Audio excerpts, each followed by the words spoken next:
Hey, Hi. I look like a Muppet. Smoking Muppets. Like the one that blows shit up. Dynamite. That guy. Or Dr. Teeth and any of the Electric Mayhem. True. Don't do this at home, kids. Hey, everybody. Or fucking based on the times, do it frequently at home, kids. Hey, kids. Welcome to tonight's Fat Man Beyond. I'm Kevin Smith. I'm Marc Bernardin. Hey! Oh. So much to cover. I would imagine. We do have things. So many things happening in the culture that pops. What's that? Fine, fair stack of paper. Only thing that matters this week, my friend. Jay and Silent Bob, Jays of Future Past. Look at all these covers. Ready? There's one cover. There's another cover. There's another. Look at it, all red cover, man. Ooh. All red doing Jay and Silent Bob and the Fantastic Four and Spider-Man. This is a Captain Ribman cover for a Secret Stash exclusive, double-sided. Ooh, big spread cover. Evans, yes, man, he went for it and stuff. That's one of two exclusive covers of the Stash. This is the other by our good friend, the Dark Knight Rises. Woohoo! He does our artwork every week. He did this cover. That's the other Stash exclusive cover. Look how fucking fun that is. Don't you want to go to that fucking fun park, man? Movie World with Ms. Marvel and Spider-Man and Jay and Silent Bob. Oh, yeah. Secret Stash, Jay and Silent Bob Secret Stash. On the exclusive covers, they do this on the back. But the other ones wrap around. This is another Marvel cover. Look at that fucking Mallratsy goodness. Hell yeah, MODOK. This is one of my favorite things. Look at that right there. Secret Stash Press. Marvel Comics. It's crossover, son. My comic book company is only 3 years old, and we got ourselves a convoy. Look at that. Jim Mahfood cover, man. And then there are two. This one's the Wizards of the Coast. They do. We've got Lucky the Pizza Dog. I guess they're doing a bunch of covers across the titles that come out this week or next week, and so we got Lucky the Pizza Dog as ours. But come on, man, look at it. Look, just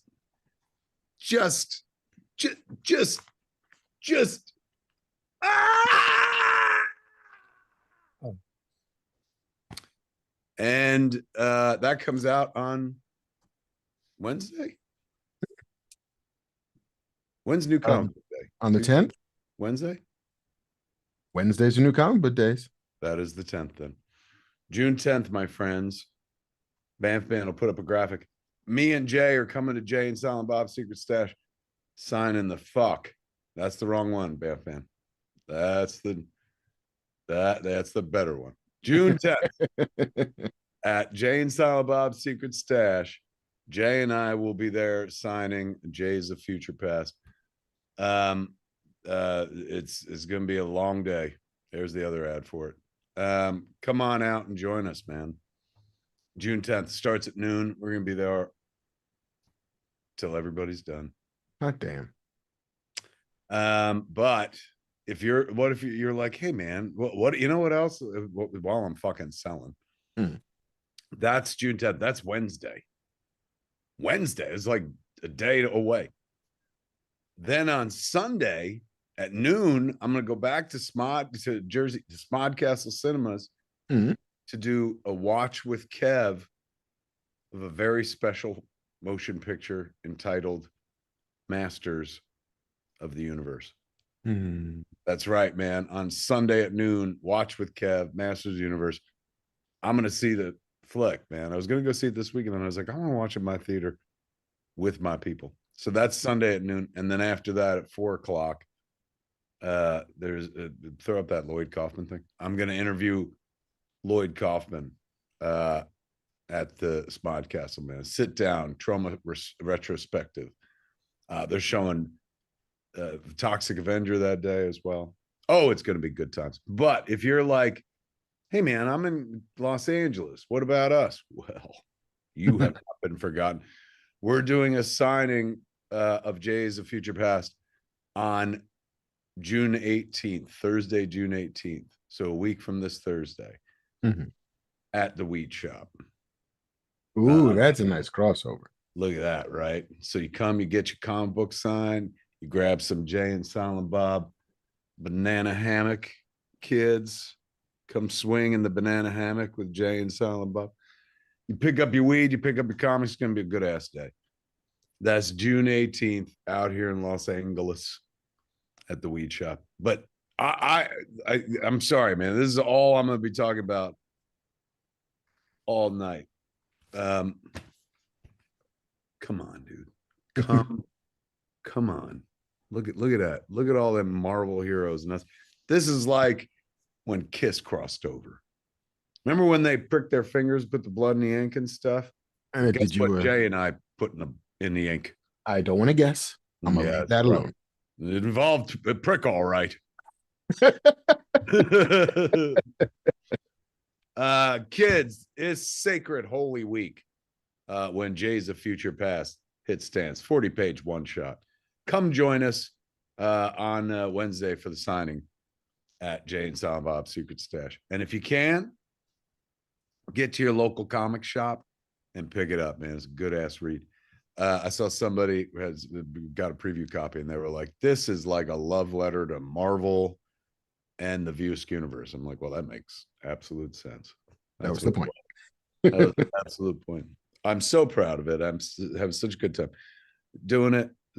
Camo fucking destroyed it artistically, like just made us look so fucking fun and young. And we oddly enough fit. There's the scene where Reed Richards just fucking talking to us.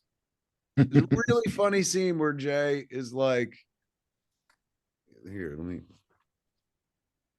where Jay is talking to the invisible woman.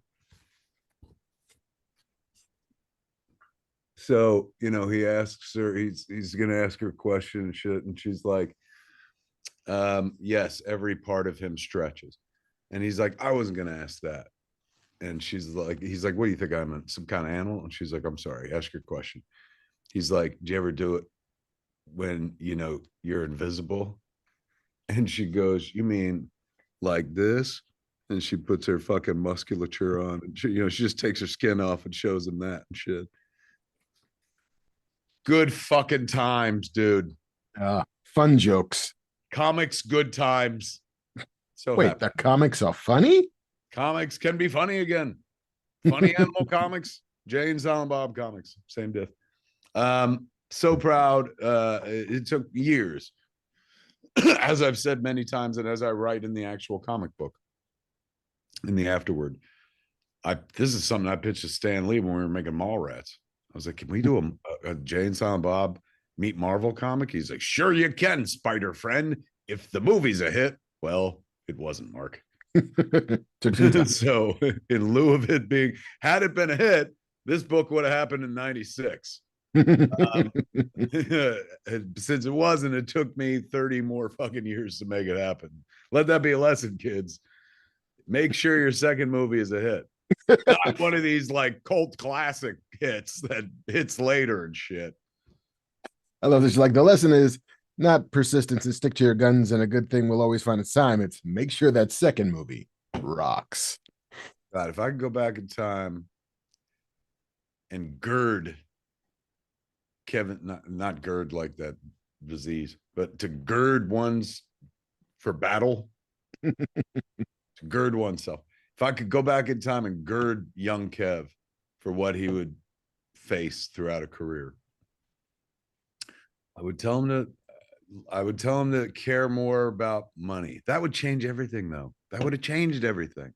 But as I'm like still looking for $500,000, so we could fucking 250 to $500,000 so we could jump in front of cameras and shoot Jay and Silent Bob Store Wars. It always like I kick my own ass going, well, you wouldn't be in this position if you had cared about money more across your career. But oh no, you just wanted to make a thing.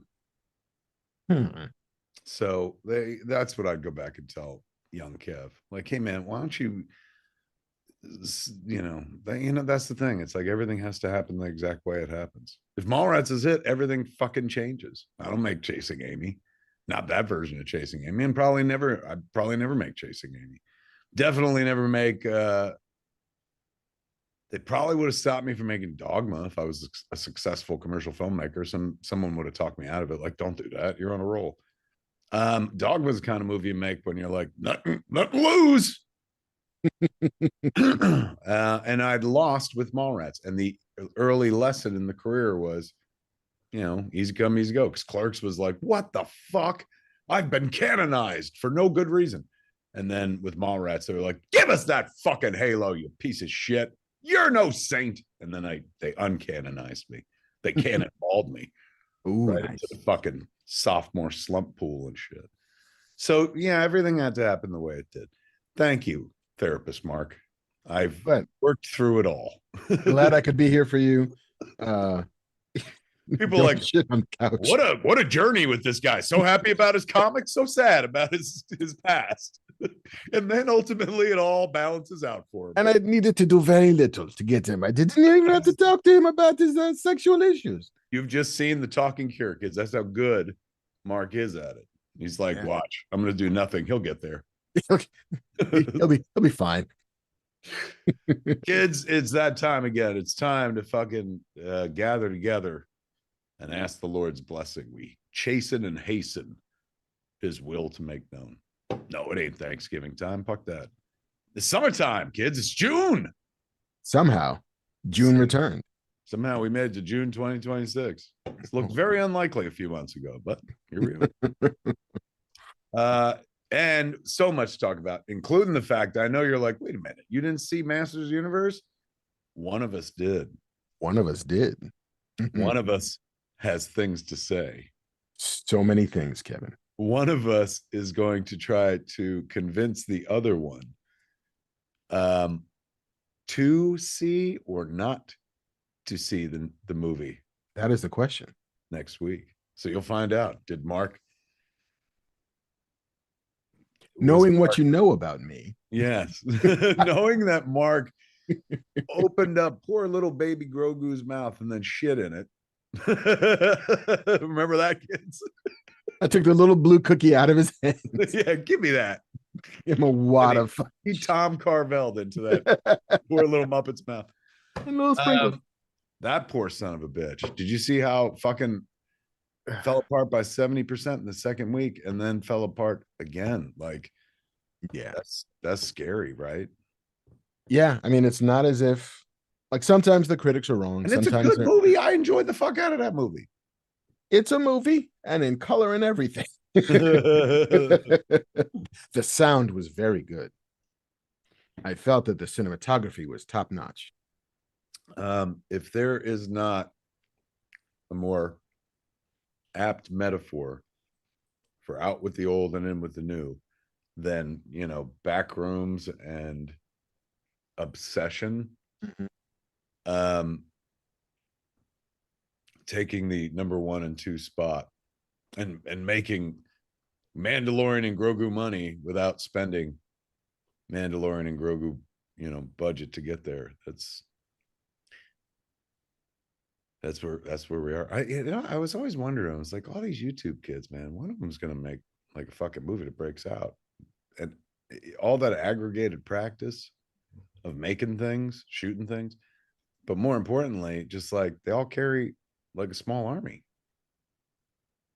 They do.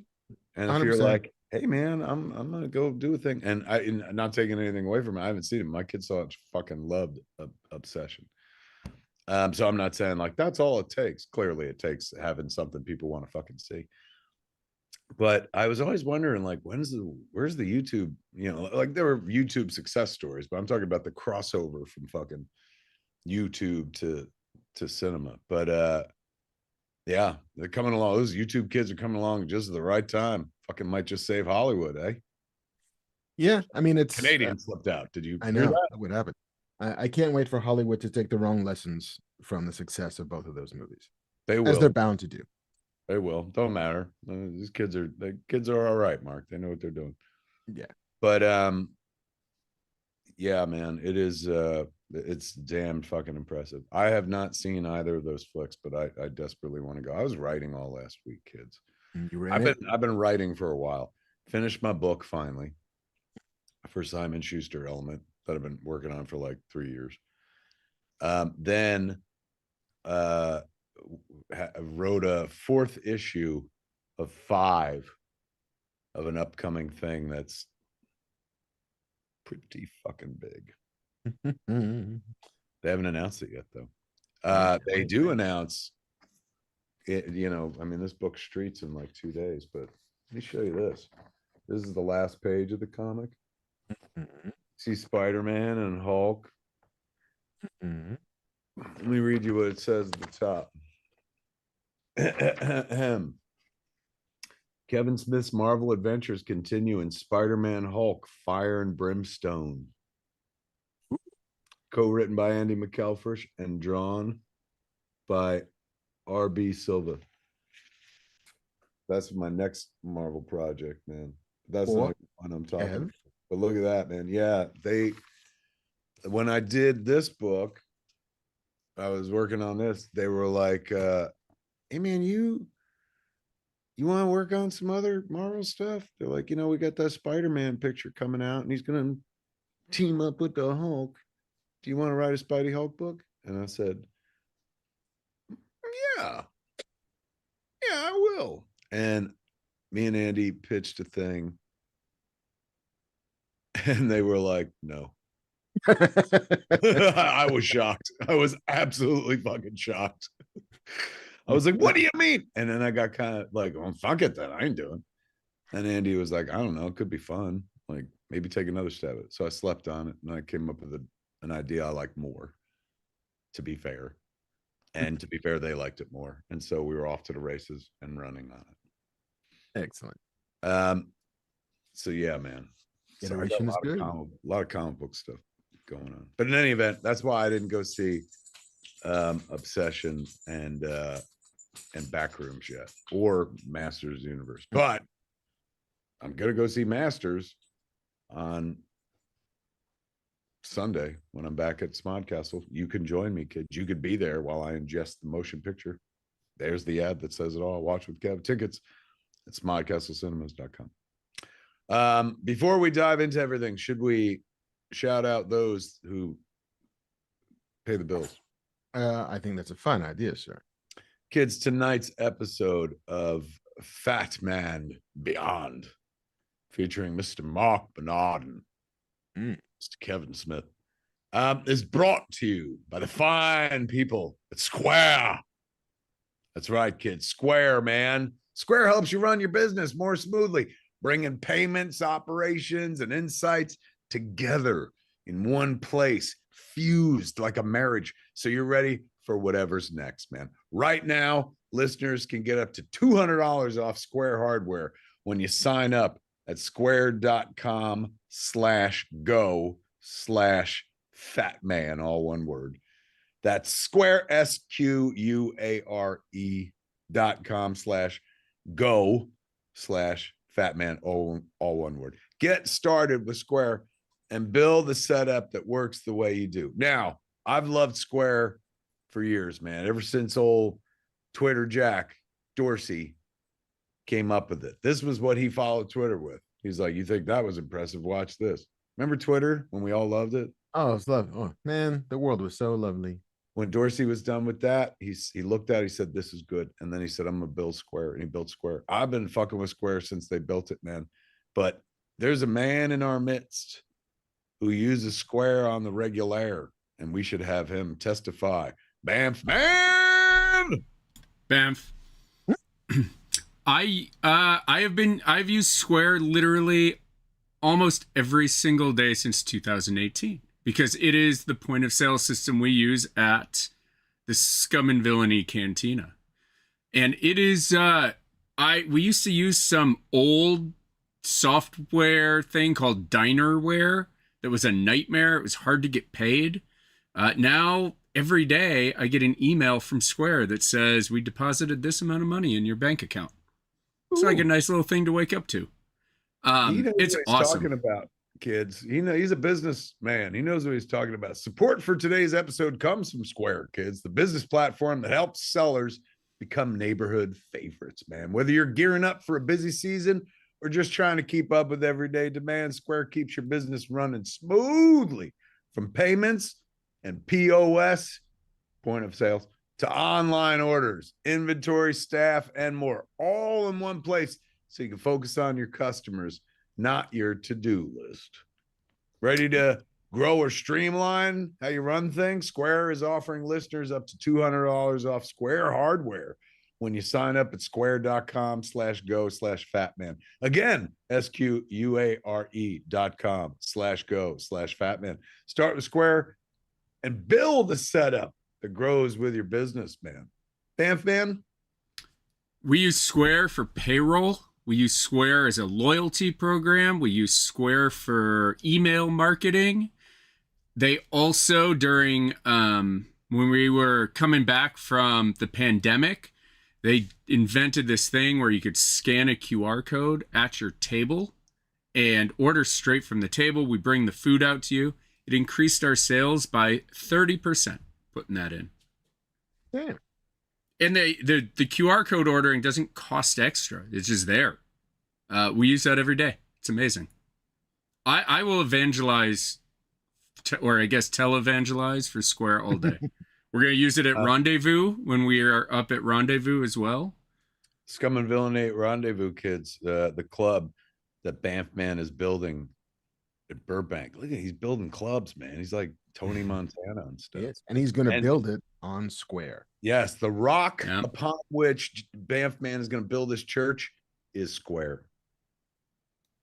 It's been amazing. I love it. Square allows you to grow your way. Works whether you're just starting out or growing from one location to many, like Banff man. You can sell online, in-store, or both, and customize your setup as your business evolves. It's built to support different kinds of businesses and not just force everyone into the same mold. It gives you real-time data that you can use, turn into useful insights that will help your business make smarter decisions. Square AI helps streamline complex or time-consuming tasks behind the scenes, and the platform connects easily with trusted third-party apps that sellers already use. And it offers 3 clear plans: free, plus, and premium. So pick the tools you need and grow into more when you're ready. I think you ready? We're plus or premium, I think. What is it? I think we are either plus or premium. I can't remember. But we're one of those paid tiers. We're paying for it. That's how much you like it. It's so good. Yeah. Kid, you got a small business? You got a big business. Square should be in your business. All up in your business, man. Let me read you that call to action.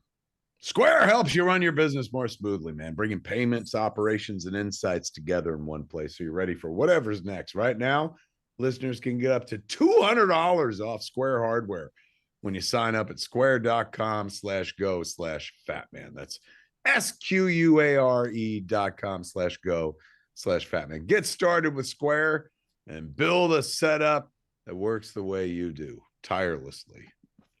We thank the good folks at Square for thinking that we have any audience whatsoever, let alone one that's in business. I bet you we got a lot of people in our audience in private businesses, man. Hell yeah. Lots of people at like cons that are selling shit, lots of crafts folk. Remember there was a time like, were either your parents business people? Like, you know, have their own fucking, like, I'm taking credit cards and payments and shit. No. Eventually.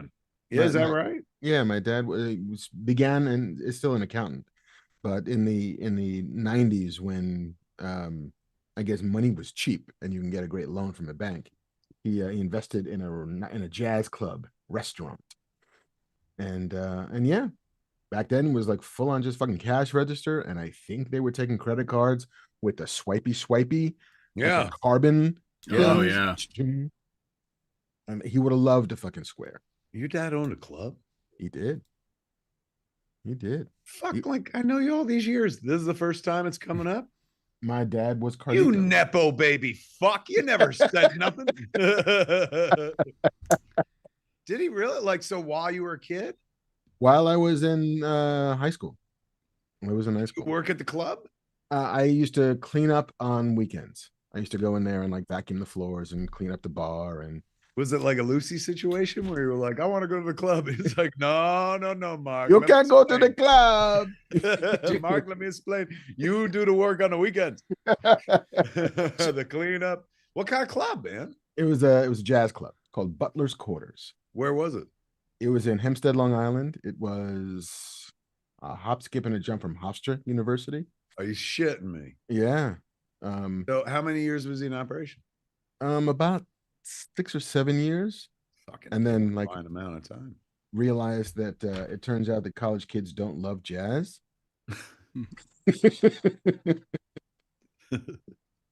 So, fuck this. Play something mopey. Do you play the Smiths but jazz? No, just jazz. When's someone gonna sing? I'm tired. I don't give a shit what your favorite things are. I'm sad. I'm in college.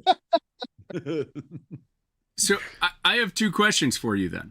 Yeah. You invested in Scum and Villainy. So my first question is, are you following in your dad's footsteps? Did you call your dad and be like, hey, remember when you invested in that club, that jazz club? Well, guess what, Pops? I invested in a nerd club called Scum and Villainy. And he's like, Hey, what? Yeah, I got a chance to invest in a nightclub. Run. Run. No, now hear me out, Dad. It's a nerd nightclub. Run faster. Faster. My You didn't second invest everything, did you? My second question is if you went in on the weekends and swept up and cleaned up there, is that what you're going to be doing for us at Rendezvous? Are you going to come in Saturday morning with a broom?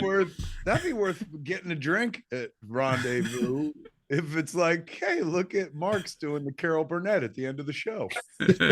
He's mopping up and he's tugging his ear and shit. I'm doing the fucking breakfast service. It's just me and coffee and bacon, egg, and cheese.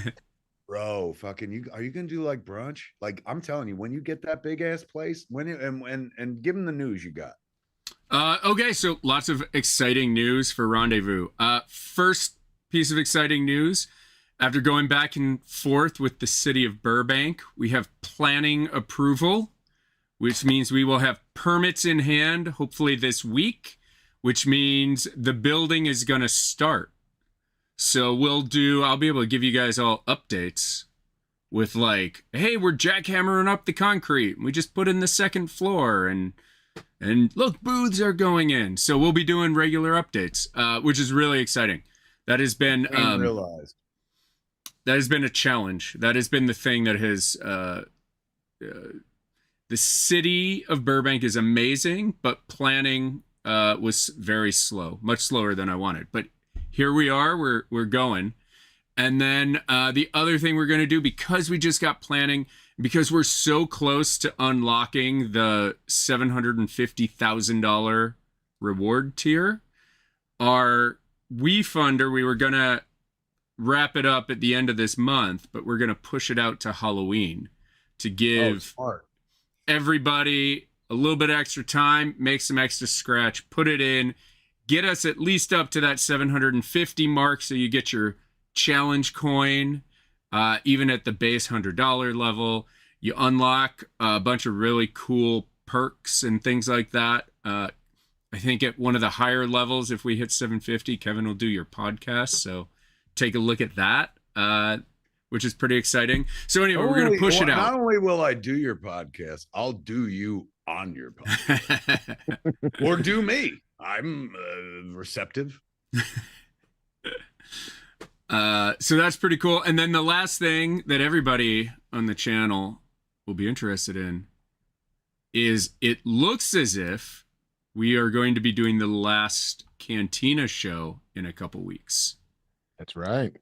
Now, when you say the last Cantina show, what do you mean? Well, so we're going to do the show on June 23rd, Tuesday night at Scum and Villainy Cantina. Tickets that are Eventbrite right now? Eventbrite. We got the link up on screen. Go get them tickets. But why would it be the last show? Well, Mark is disappearing for 4 months plus. 4 months. I leave Los Angeles at the beginning of July, and I do not return until the beginning of November. The fuck? What are you doing? Yeah. Where are you going?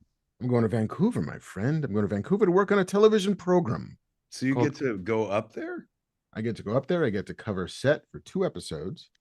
And so I've been in like deep prep for the last couple of weeks. I go up to Vancouver, like I said, top of July, on site prep, location scouting and set construction consulting and props approving and all of the above. But yeah, I'm up there, living up there for 4 months. Lucky son of a bitch, you got a job. Got a jobby job. And it's in Canada. Even more exciting. Not even just Canada, Vancouver. Yeah. Apparently one of the world's great cities. Home of Vancouver Film School, my alma mater. Hot damn. And so because I'm gone, it seems as if wait, we are doing a show, San Diego Comic-Con. We are. I'm flying down special just for that. That's next month, kids. It's coming up fast, man. American Comedy Club. Me and Mark will be there on Thursday of Comic-Con doing Fat Man Beyond. Yeah, and I'll be there Friday and Saturday doing shows with Jay and Ralph. We don't have the Tin Roof in this year, so no movies and stuff.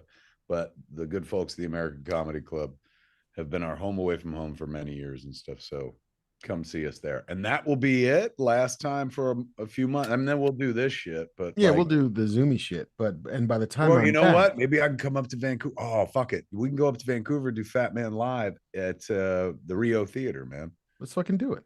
Yeah, absolutely. I'm in a heartbeat, man. That'll work. I'll hit up the Rio kids and be like, hey. So wait, you're there from when till when? Beginning of July to the beginning of November. He's so fucking lucky, man. That's where now we're building a budget to go shoot Star Wars in Vancouver. Yeah, which I'm very delighted by, having gone to film school there. Indeed. Way back in '92. So yeah, man, fucking I'm jealous, but I'm coming up. We're gonna do Fat Man Beyond there. You watch Vancouver. And then by the time Vancouver, just you wait. And by the time I'm back, there will probably be a rendezvous. We'll be knocking on the door. Yeah. Is that right? Why? Yeah. Wait, what? If we can start building, the goal is to be open by Avengers Doomsday. Now, that's not a promise. December 18th. Wow. God, life could really change. Here's what this all came from my thing in the back of my head. When we have a rendezvous, because you were talking about Mark and breakfast, can we do Sunday? Like, we don't have to do every week, once a month, Sunday pancake breakfast? 100%. Oh my God. Oh, that'd be so great. Oh my God. They used to do that when I was a kid at the church. They would have once a month the pancake breakfast and shit. We show old cartoons. Kitchen, right? Yes, bitch. Yeah. Oh. We could do that program that we do at Silent Bob Saturday morning cartoon night. Mm-hmm. Or Saturday morning cartoon Sunday morning. Yes. Or a Sunday morning service as well. You'll be able to show media, right? You can have a drop-down screen, like not just like one TV screen, but like. The goal is to have the bar projection mapped. So we could actually put stuff wherever we want. Yeah. Our boy Josh just got to fuck his hand on a scan. His hands on a scan. They're doing this now. Scanning 35 millimeter prints. And, normally studios do that sort of thing. Now collectors are doing it. So he's got a copy of Jaws from a scanned 35 millimeter print. I believe that's how they're getting to. Did you hear they're releasing Star Wars next year? I believe that it's based off something very similar because they were like, we can't find it. I don't want to risk myself. But you heard something similar, right? There have been times, like during the Super Bowl, where if you went to a certain place in Hollywood during the Super Bowl or the Superb Owl or whatever we have to call it so we don't get sued, you could watch 4K versions of said movies on the down low. Is that right? Because I heard through the grapevine. Well, I mean, whatever. I have 4K scans of those movies, the original ones, like the pre A New Hope ones. Of the 35 millimeters. Yeah, they were Of the 30 old of the old. Seriously. Yeah, 35 millimeter 4K film scans that were scanned and cleaned up by collectors and fans, and they sourced a handful of different scans and then ran them through a color correct to make it look like it did back then. And I know they had like Kodak film and Fuji film, and they matched the film stocks. It's pretty cool. It's pretty neat to watch. They just found a print. I don't remember where the fuck it had been, but they found a print in 1977 print of Star Wars that they screened in London last year, I think. Yeah. That Kathy Kennedy flew over for, and it was like, you know, the closest to being in a movie theater in 1977, because it was that print. Like it still had the weird blocky matte lines that hadn't been color corrected yet. It still had all the pops of the 35 millimeter. It, you know, it had the old fucking logo on it. When it didn't say A New Hope, it just said Star Wars. Yeah. I'll say, like, at the risk of getting really film nerdy, which, I mean, this audience should appreciate, the thing that's most striking about those film scans, more than Han shooting first or Ewoks song or whatever, is the color. Because every time that they've remastered those movies in the THX and the Blu-ray and the Disney, they saturate the colors more. So like when you watch A New Hope on Disney Plus, the sky is like Smurf blue. But when you watch it, the film scan, it's like a whitey blue. Like the lightsabers look totally different because they haven't gone in and done all the effects on them. It's like watching a different. The movie feels almost completely different. Feels like the way you remember it, I guess. Highly recommend. Well, and we will talk more about Star Wars towards the end of this podcast, because it is part of the news, or the sad part of the news. But even still, you're muted. Sad part of the news? Well, yes. When we get to the what seems to now be a longer and longer recurring segment of the people who have left us, to shuffle off this mortal coil. I don't want to think of sad things, Mark. I want to think of happy things. Happy. I'm going to my happy place. Excellent. All right, let's dive in, because apparently we're eventually going to hit a fucking iceberg with goddamn bad news. Let us talk about what we bought and what we thought. What you went to see? I did. Maestros of the Universe. I did. Do you remember when you asked me? It's like, hey man, do you want to write a He-Man? And I said, yeah, Kev, I'd be happy to, but you know, so we're clears. He-Man was not my jam when I was a kid. Like I mean, I watched it because of course I did, but I was more of a Thundercats kid than I was a He-Man kid. I was more of a Voltron kid than I was a He-Man kid. But you know, it is not a difficult thing to understand, He-Man. So we tapped in, we had a good time. We built a fantastic season of television that I had the most fun getting to write. But I don't come to it as a deep devotee. It was not the thing that kept my lights on as a child. And so when, you know, and I saw the Frank Langella movie, I saw the Dolph Lundgren movie, because of course I did. I worked at a video store when I was a kid, and so naturally you sit through that. And it is what it is, and you know, it's fine for what it is. But like, so I came to this movie with, you know, not like I hope they get it right, and more of a, all right, well, divert me.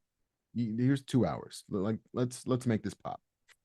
And remembering, kids, in order for a movie to pop for Mark, it's a high bar. Ask Grogu. It's got to do a couple things. gargling Mark's fucking balls. It's like teabagging Baby Yoda. After he dipped them into the movie's mouth. Mark is historically always a tough customer. I historically very easy. Mark, much harder. And so I sat in that movie theater, and as things began to happen, and the first act is a little rocky.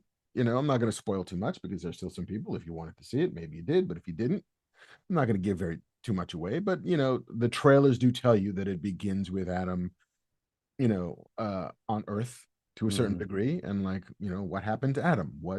Why is he just a grown ass man with a Prince Valiant haircut? Where's Eternia? What are we doing here? And so it's a little bit, you know, I'm not gonna say rocky, but it just takes its time to climb up that hill. But once it does, it was like the best version of that movie I could have imagined. It's a ton of fucking fun, man. Like Nicholas Gazeltine, if that's his name, is super endearing. Camila Mendes and Idris Elba and, you know, the various and sundry action figures come to life. They do this very cute thing where, you know, Adam in the movie leaves Eternia when he's a child and grows up on Earth, but he has such deep love for the world they left behind, but has forgotten a lot of the specifics of it. So he doesn't remember what like the dude with the metal hands real name is. He just calls him Fisto. I don't remember the name of that guy. He's Ram Man. You ram things. Like all of the names of the action figures are just the names a child would have come up with when he forgot their real names. Right. And it's kind of endearing. Like the whole movie's fucking like it's both a love letter to and a slightly gentle skewering of Masters of the Universe. And it's like, this was of all of the paths you could have gone with it. You could have gone fucking super serious, like a late 1980s comic book where how are we going to do Batman? How are we going to, well, we're going to give Superman a jacket and long hair, and we're going to give Batman a gun, and we're going to, everything is darker and more serious is the way to go. And it doesn't do that, but it still plays fair with everything. It still gives you like an emotional journey for Adam. It gives you an emotional journey for Teela and fucking Man at Arms. Duncan has a real tragic story. And one of the best porn mustaches I've seen for a while. Like, it's just fun. And I never thought I would say this, because I do not have very much love for who this actor seems to be behind the scenes, the way he seems to conduct himself on sets. We've all heard the stories of cast members getting dead rats in boxes and the like. Fucking Jared Leto was great. Like, what? Yeah, he's fucking having the most fun. I mean, you never see him. He's just always Skeletor. You know, I had been told that he was actually on set, but he didn't have to be. But that character is written incredibly well. And Jared Leto just fucking leans into it. He puts his whole fucking foot in that role. And like it works. It really does.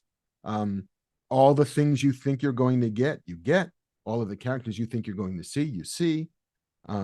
There's 2 or 3 post-credit scenes, 3 of them. One of which sets up a big ass fucking sequel / spinoff. But yeah, I mean, hot damn. I did not expect to walk out of that like kind of smiling as much as I did.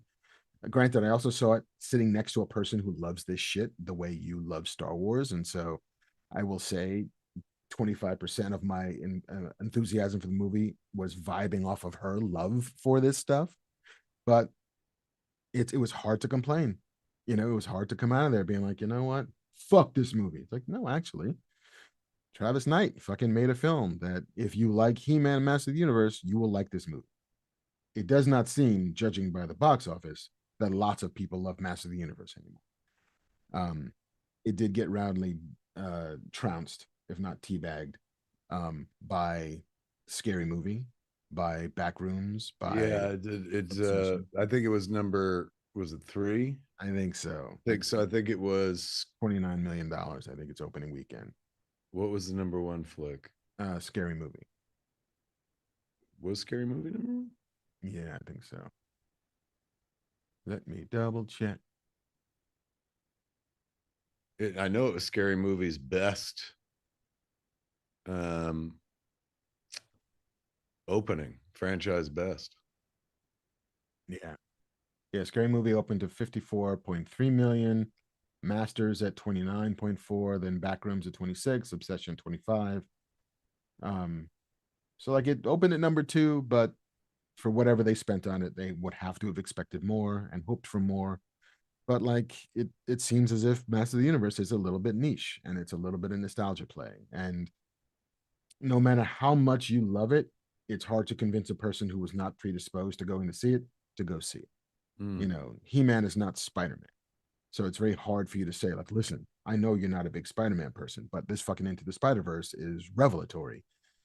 You might convert some people to go and check it out. I don't know if you can convert a non-believer to giving a taste of Masters of the Universe. I think that's a harder sell. But yeah, man, like I think you're gonna have a good time with it. I think as a person who loves it, not just likes it, but loves it, there's a lot to harmonize with. I'm gonna see it on Sunday, kids. You want to come see it with me? Watch with Kev at Smodcastle Cinemas, Masters of the Universe. Let me see if I liked it as much as Mark. It'd be wild if I came back and I was like, Mark's out of his fucking mind. It was garbage. Yeah, what the hell is he thinking about? I was looking for Dolph the whole time. It was there. Oh, oh, I'll not say more. oh, really? Yeah. There are so many questions I want to ask, but I don't. Well, maybe not so many. There's one. Orko? Yeah. Yeah. Mm-hmm. Because I've seen him in none of the ads or anything like that, and I was like, oh, maybe they're saving him for the sequel and stuff. It sets up for it's somebody in the chat was like, it's not character building, it's world building. So clearly they were like, look, we ain't doing this once. They look like they were, you know, and I heard who shows up in the post credit. Mm-hmm. So, you know, yeah, it's very much a like, listen, would we love to get there in this one? Sure. Do we have room? No, because it was still like 2 hours and 20 minutes. Like it was still a fair chunk of movie. It's a chunky movie.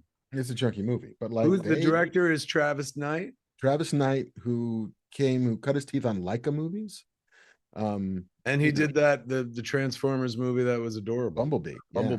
Totally which is lovely. Movie. Yeah, which is lovely. It's Iron Giant but Transformers, and it's pretty great. But yeah, man, I had a really good time. It sets up what it wants to set up. It pays off what it wants to pay off. Some of the character bits might feel a little familiar. It does borrow a little bit from Thor Ragnarok. But there's one of my favorite credits in the movie is like, what is it? What are those like? Eternian Guitar by Brian May, I think. And it's like they got fucking Queen's Brian May to play guitar on this bitch. Oh, get out of here. Like Flash. Yeah. That's perfect. The reviews have been pretty good. Reviews have been strong. Cinema score has been strong. Even the critics have been fairly kind to it. Because it's got a really good heart, you know. But yeah, man, like would not have put money on me coming out of that movie theater as high on it as I did. That is wild, man. Here, Scooter Jones in chat says Mark's scared to tell Kevin that this He-Man was better than his. Is that the case, Mark? Do you feel like this He-Man was better than the one we made? No, I don't. Well, then you just ruined Scooter Jones's fucking. You shot his theory right in the mouth. Sorry, man. I teabagged this theory. Scooter Jones was on a fucking roll tonight, and you just fucking put it down. But something tells me Scooter Jones is going to be like, it doesn't matter what Mark says. I know what Mark's thinking. That's how you win an argument. It don't matter anymore, Mark, if the guy himself is just like, that's not true. Yeah. If I believe it, it's true. I'm delighted to see them getting positive attention. I could care less if people were like, this is better than what you did. It better be. It's a fucking motion picture. First off, I don't know how you compare the two at all, but Have at it. But I'm did you see, as a guy who worked on it, did you see anything? You know, we were just one of many links in a chain, but did you smell any of our revelation or revolution in there? I mean, the story, the Duncan story that we told in Revelation is a bit similar to the Duncan story they're telling here. Um, you know, sort of a warrior who is somewhat stricken by his failure, his perceived failure to protect members of the royal family, which is his charge. And so his story is one of redemption, of facing his own fear, his own grief, his own self-recrimination, both internally and from the eyes of his daughter, and finding a path towards redemption. Is Duncan's path, and that is very much the story that we started telling in the episode of Revelation that we did. You get me fucking hyped for this flick, dude. It's, if you're a fan, it's fucking it delivers in a big way. If you're not a fan, it's a very mild diversion. How is Allison Brie? You know, she's fine in a thankless role. I think, you know, her job is to be, you know, every villain in a movie like this has to like kill a couple of henchmen to prove that he's bad. Instead, this movie, it's just Skeletor shitting on Evelyn the entire fucking time. You know, she's the person who gets to bear the brunt of his villainous outrage. And so there's not a lot to do. She's fine in it, but she doesn't have very much to do. But Camila Mendes is very good as Tila.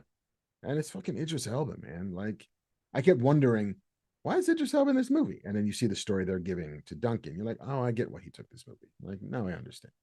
Okay, cool. Masters of the Universe, kids. It's the rare Marc Bernardin rave.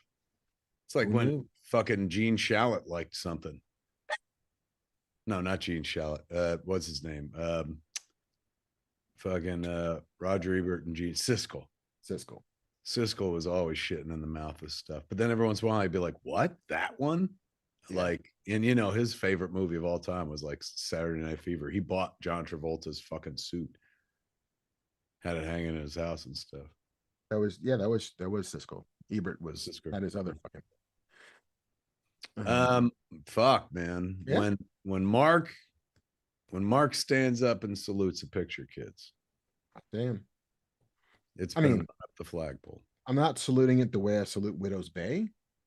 Because Widow's Bay has been wonderful. Although there were 2 episodes I bumped into, the ones with the guy, the very old guy. Oh yeah, played by Hamish Linklater. The flashback episode to yes, but the flashback episode was good, well done and stuff.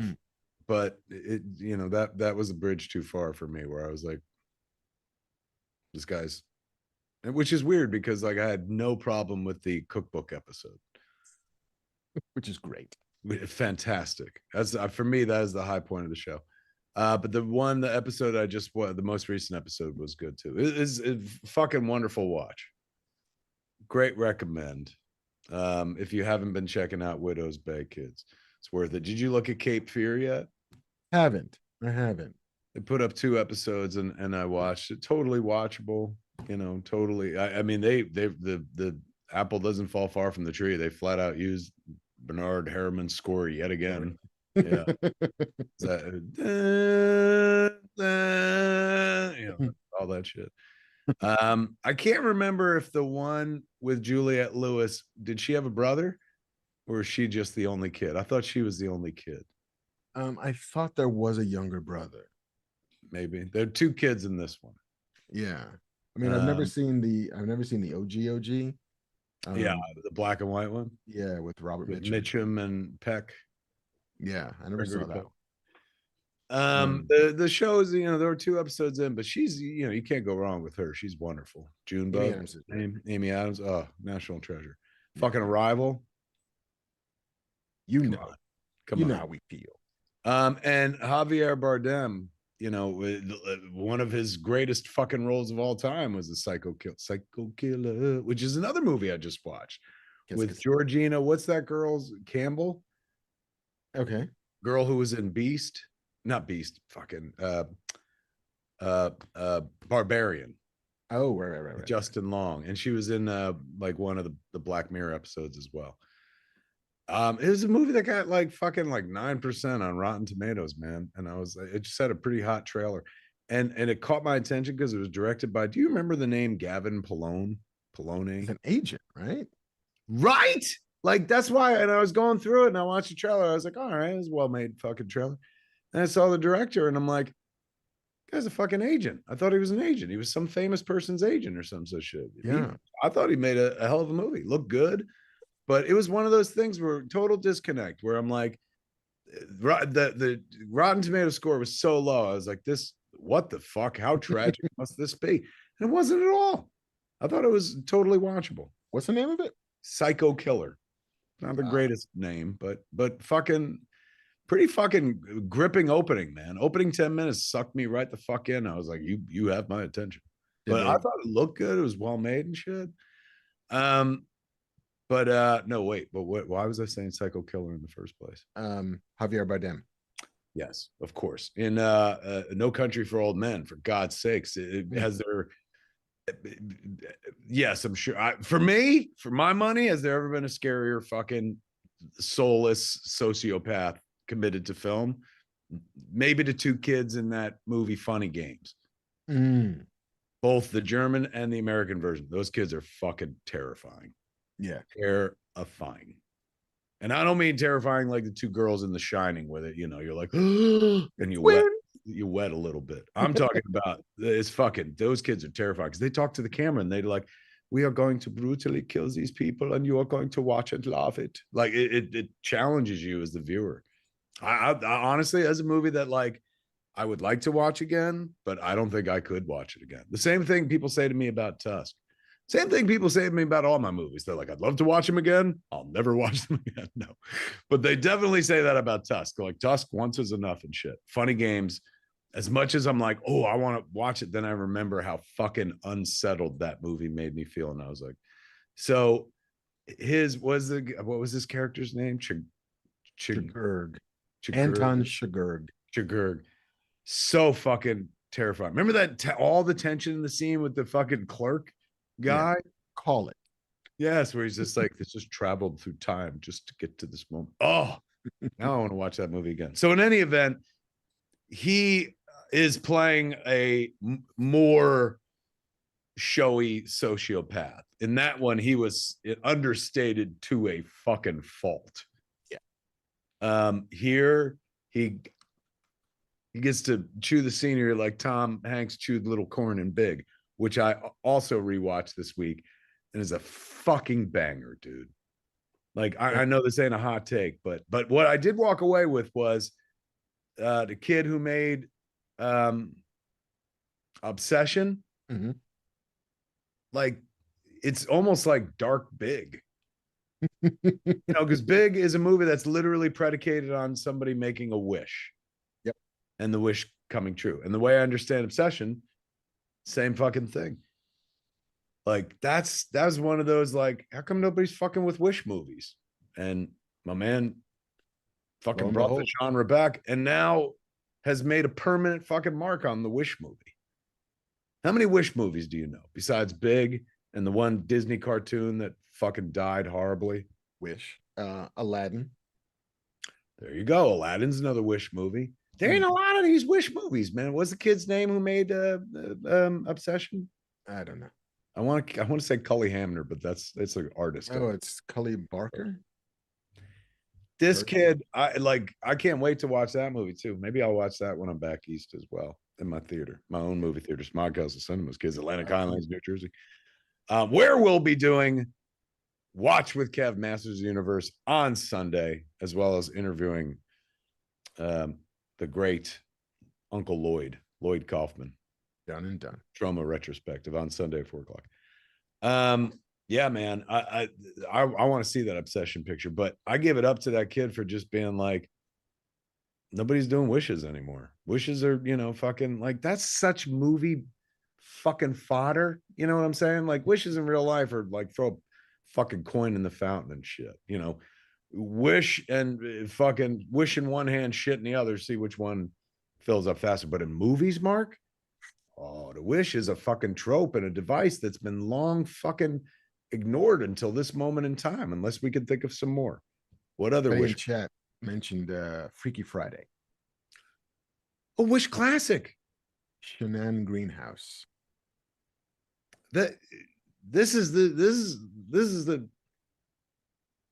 if I don't know that there's a formula, but fucking like if there was, figure out that one kind of movie that nobody's making anymore and fucking make that.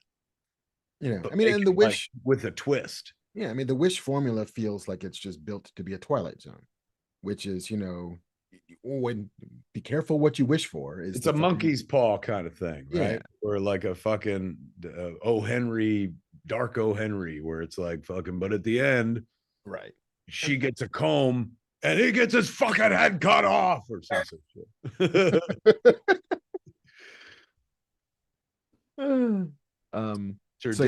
Sir Davy Sock Rocker says, I wish Kevin would notice my chat. I just did. Labyrinth is a wish movie, somebody pointed out. Who was that? Give credit where credit's due. A Walk Betwixt Worlds. Excellent point. Labyrinth is a wish movie. However, it's a wish movie that did not work at the box office. Yeah. Home Alone, I wouldn't say it's wish. That's like wish fulfillment in as much as like every kid would like to fucking take on, you know. 13 Going on 30 from Sir Davies Sock Rocker is a wish movie. Which, yeah, that's a freaky, everything in the Freaky Friday vein, which, yes, would include 13 Going on 30, vice versa. Like Father, Like Son. Yes, somehow Kirk Cameron has entered the chat. These are all wish fulfillment pictures. What about It's a Wonderful Life? Is that wish fulfillment? Yeah. I mean, it is, you know, he prays and the angel listens to him and shows him what his life would be like if he wasn't in it. So yeah. Trip MC 7183 said click. Absolutely. Sure. Liar, Liar. Yes, Man. Basically every Jim Carrey movie from the early 2000s. 18 Again with George Burns. Gone Ape Entertainment says people are tired of dark, depressing films. I mean, is Obsession a bright, happy film? I believe it. It sounds like this is what happens when wishing goes wrong and stuff. So I think that sounds dark. I don't think it's that. I don't think people are like, you know, tired of dark, depressing. I think people just want to see something that they haven't seen before. I mean, that's what Backrooms is, right? Fuck. I mean, you know, two of the biggest movies of the last couple of years were Sinners and Weapons. And they are both original ideas that prove your point of like, perhaps people are growing weary of seeing a remake or a reboot or a pre-boot or a requel or a sequel or whatever, and like, show me a new thing. I don't know about the relative quality of Backrooms or Obsession, but I think that does feed into that theory that like, hey, show me a new thing. And also sell me the idea of that new thing as well as you can possibly sell it. Like A24 sold the shit out of Backrooms. You know, that marketing campaign is brilliant. And so like, yeah, all right, bring it. So like, I don't know if we talked before about like what lessons will Hollywood take from that success. I don't know if the answer is give more YouTubers movies or empower people to tell original stories and embrace it and support it when they do, and then people will show up. Neb 29 in chat says, is Bruce Almighty a wish movie? Liar Liar for sure is a wish movie, right? Because doesn't the kid be like, you know, I wish you would not lie for a day or something like that? Yeah.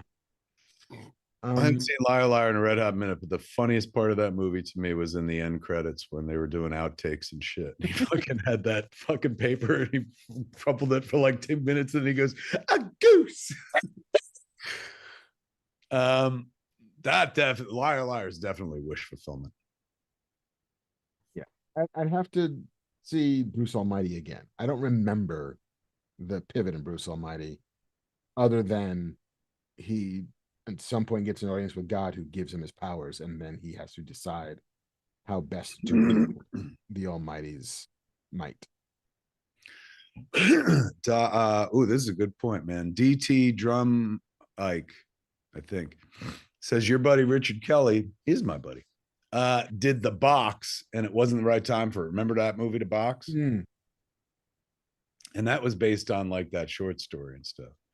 Right. Like where somebody gives you the box and they're like, you press the button, you're getting $1 million, but somebody you don't know is going to drop dead. And then they're like, do we do it? And then they do it. And then fucking the guy comes pick up the box and they're like, what happens next? And he's like, oh, we'll be sure to give it to somebody you don't know. And then you get that chill. Richard, of course, put it through the Donnie Darko filter, like, and took that simple premise and brought in Mars and aliens and teleportation, like, you know. Richard Kelly must Richard Kelly. If you've seen Donnie Darko, if you've seen Southland Tales, Richard Kelly must Richard Kelly. But yeah, that's a good point, man. The Box is total wish fulfillment movie. Wizard of Oz. Does that count?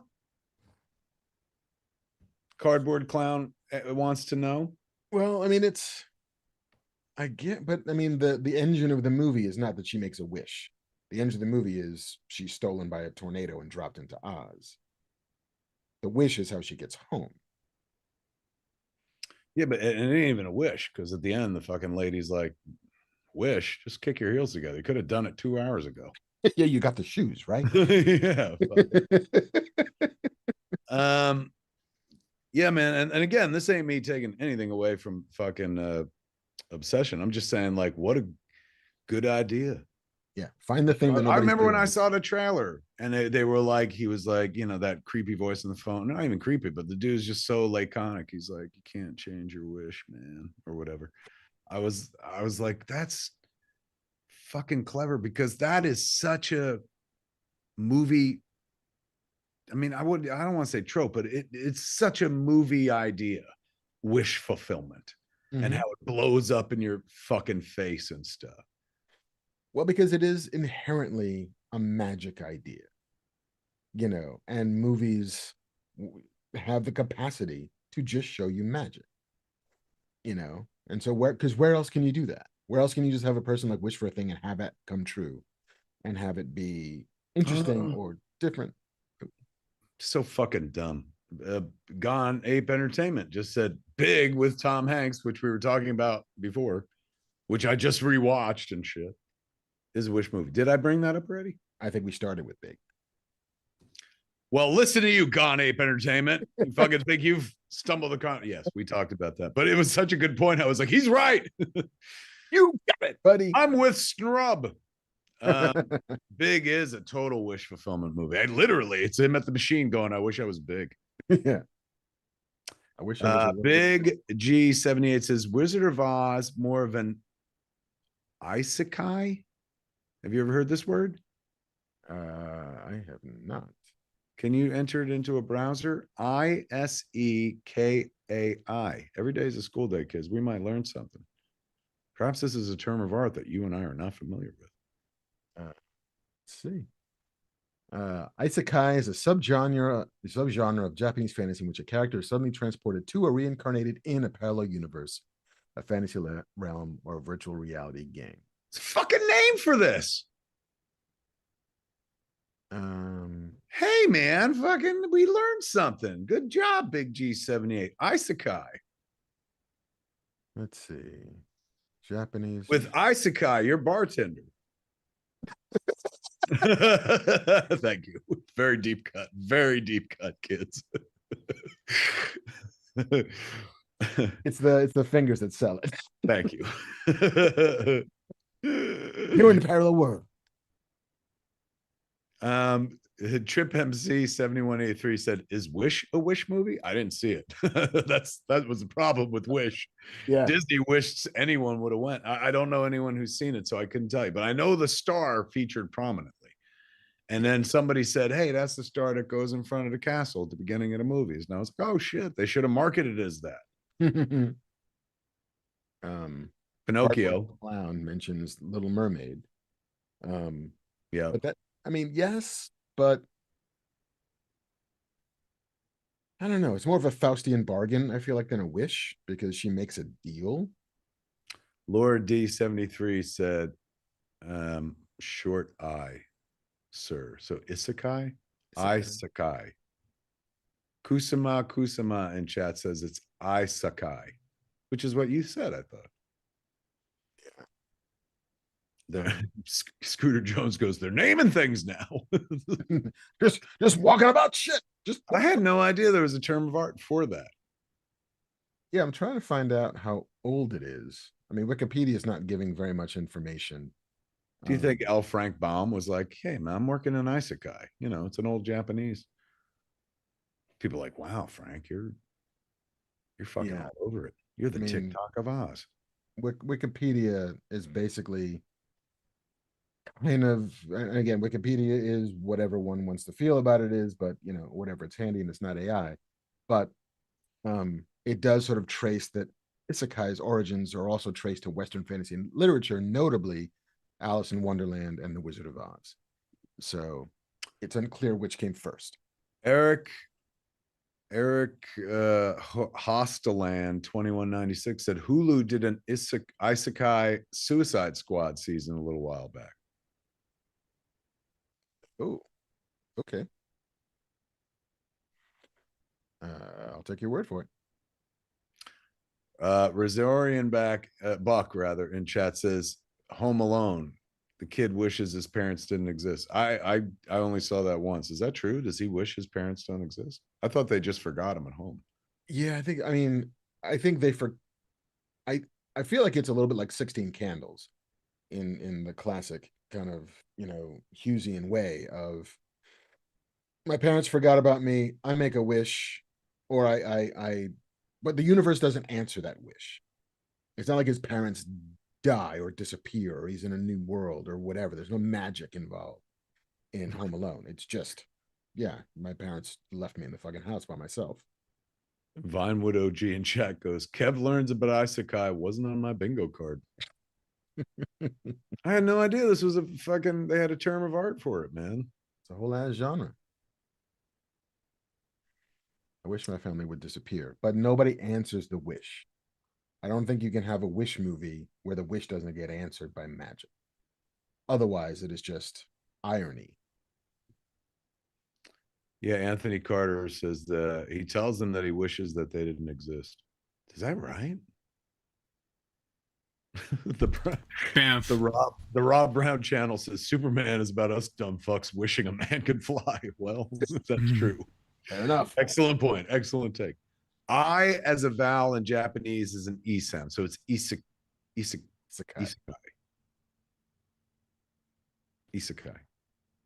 Bathman. I was just gonna say, he does wish for his family to disappear. And then a storm hits the house, knocks out the alarm clocks. He has to sleep in the attic because he was a little jerk, according to his uncle. And they all leave without him because when they're counting heads, the annoying neighbor kid is counted as the 9th kid on the way to the airport. Is how Home Alone starts. And then Kevin wakes up and he's like, I made my parents disappear. So Kevin McAllister, the lead, Macaulay Culkin, thinks it was a magical wish, but all it was a Chicago snowstorm that actually makes the whole movie. He's thinking he did this. Mm-hmm.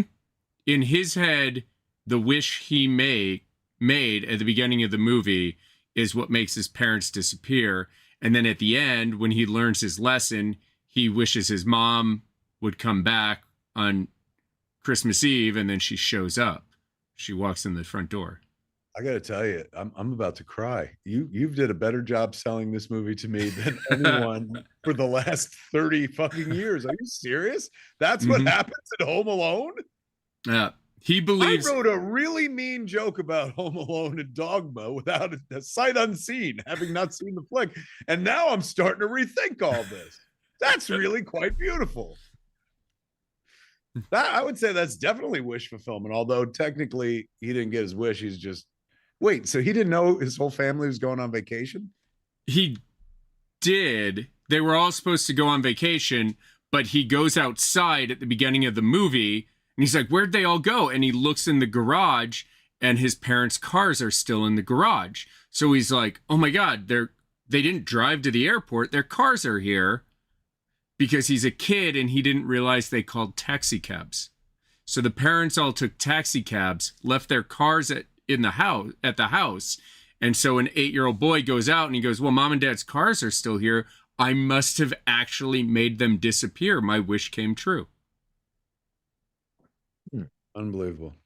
I had no idea this was what Home Alone was about. I thought it involved trolls. No, I don't know. That's fucking wild, man.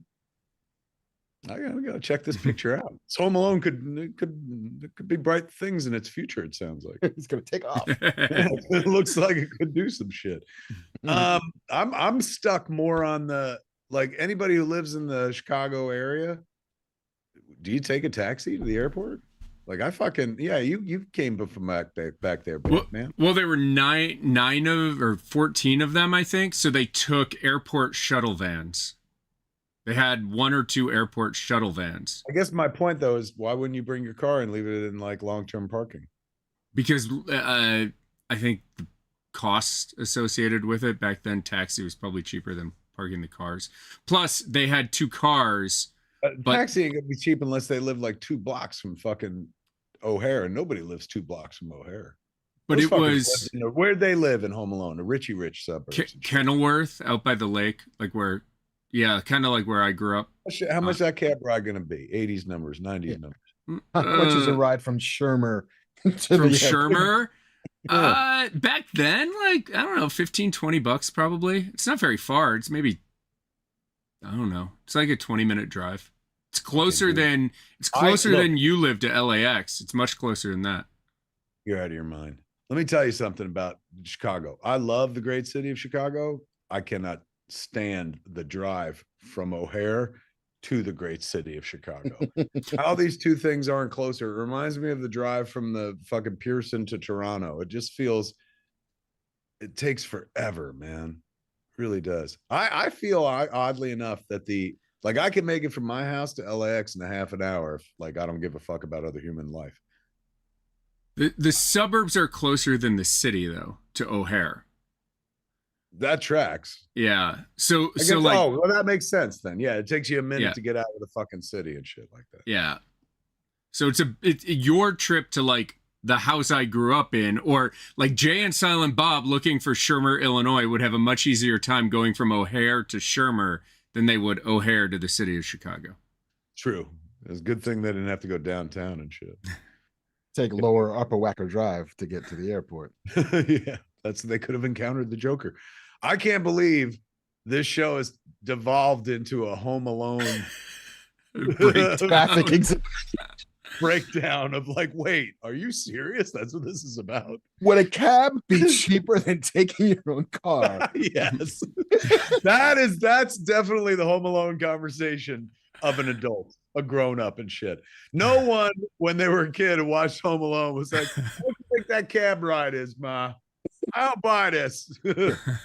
Tell me how much more efficient it is to take 2 cabs to the airport than park 2 cars at the airport. It just sounds like rich people behavior to me. Taking a cab to the airport, what the fuck kind of money you gotta have to do that? But you're right, is the suburbs are much closer to the fucking airport.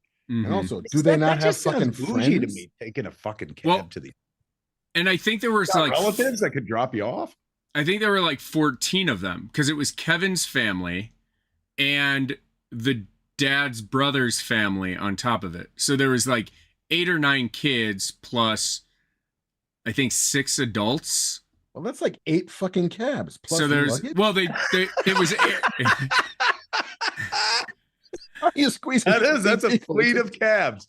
That's like a scene from The Wiz when all those cabs show up and they're threatening. That's a murder of cabs, I believe. The noun for many cabs together at once. But then his parents sit in first class. All the adults sit in first class and put the kids in coach. So they don't realize that they left him behind until much later. And now I just learned something else. Oh my God, I'm slurring. Genius Boy in chat said they were flying to Europe. They were going to Paris. Yeah. The fuck? What is this movie? How rich are these people? No wonder they're taking cabs to the airport. Why weren't they taking their fucking chauffeured limousine? I've obviously. How many kids? There was like 8 of them because one of the relatives had just moved to Paris for work. So they were going to visit the relative in Paris at Christmas. I don't give a fuck whether they're going to visit or staying forever. You know how much all those flights would have cost with 8 fucking kids, even if they stuck them in coach. These people are rich. Mm-hmm. So it was Catherine O'Hara and who? What's his name?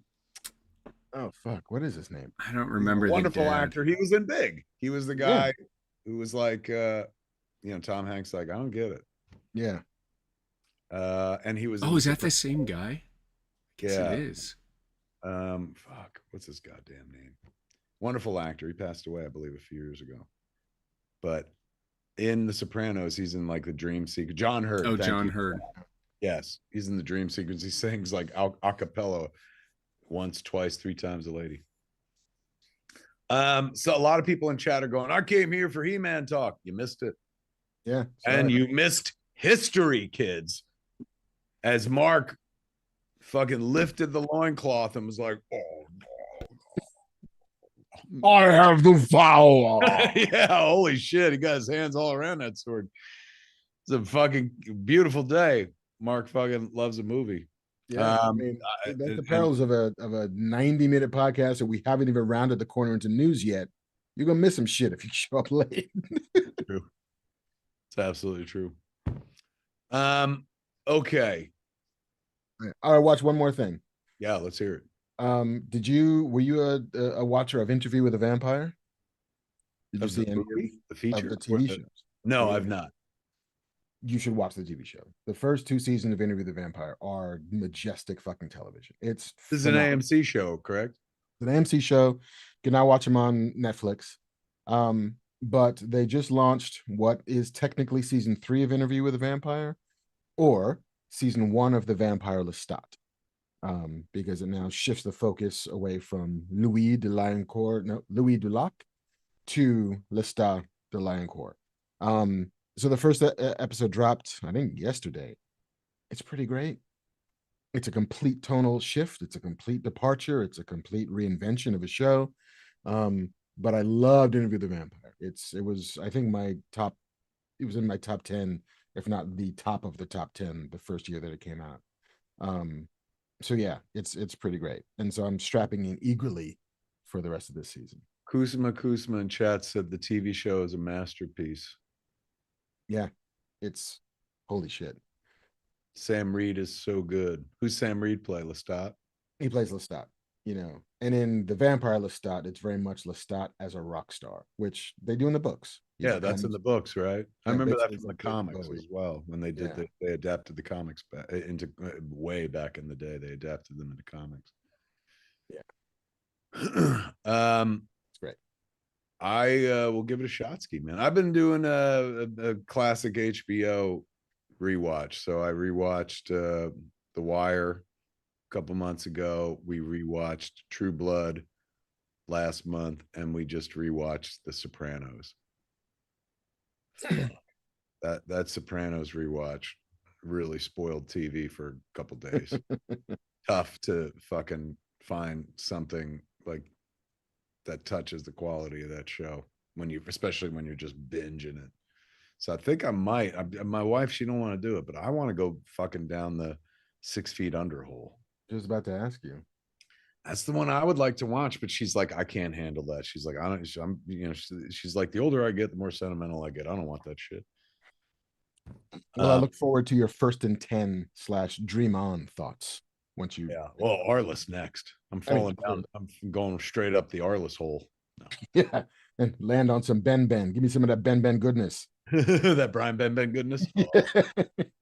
Somebody just Sir Davy Sock Rocker said rewatching Larry Sanders. What an excellent idea. Ooh. Excellent idea, kid. I'm gonna bring that to the wife. Nice. That'd be a good rewatch. Yeah, I've been slowly making my way through Justified for a second time. Ola Fantastic. Ola Fantastic, you know, and it's very interesting watching shit like that and discovering that like this was a show that was very, very good, but it's also like a somewhat procedural show. So there's like guest stars of the week. And back in the days, like I saw some episode of fucking Chadwick Boseman was like a third fucking billed guest star. I was like, the fucking Chadwick Boseman? Is that Lorenz Tate? Okay. On what show is this? Justified. Really? Yeah. Like, especially the second season, just littered with people who were like, is that Nurse Dana from The Pit? Yeah. Excellent.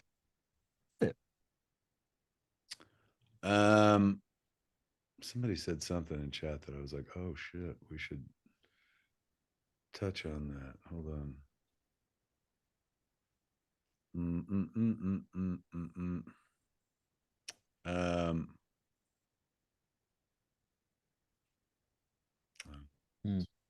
Oh, Hacks. Laura D 7310 said Hacks is over, made me cry more than I wanted to. Hacks stuck the landing on their series finale. If you hadn't watched Hacks, you missed out, and you didn't. It's still available. It ain't going anywhere from it. Still but there. Jean Smart and what was her name? Hannah Einbender, who is Lorraine Newman's kid. Yes. Lorraine Newman and Gilda Radner. Excellent fucking show. And you know, they had a phenomenal series finale that gave you, it took you on a real journey and left you in a perfect place. Like it was just a brilliant tightrope walk. Absolutely satisfying, thrilling watching that show get across the wire on to the parapet to safety. Absolutely fucking wonderful. Some other show just ended. Did we talk about The Boys last week? We did not. I still haven't seen any of it. I watched that as well, the series finale of that, and I thought they stuck their landing. You know, that was a tough show to fucking be like, let's go over the top. They went over the top. There was no top left. They were topless. There was nothing to go over because they had fucking done so many things. But I thought it ended well. Like, you know, I loved what happened to Homelander.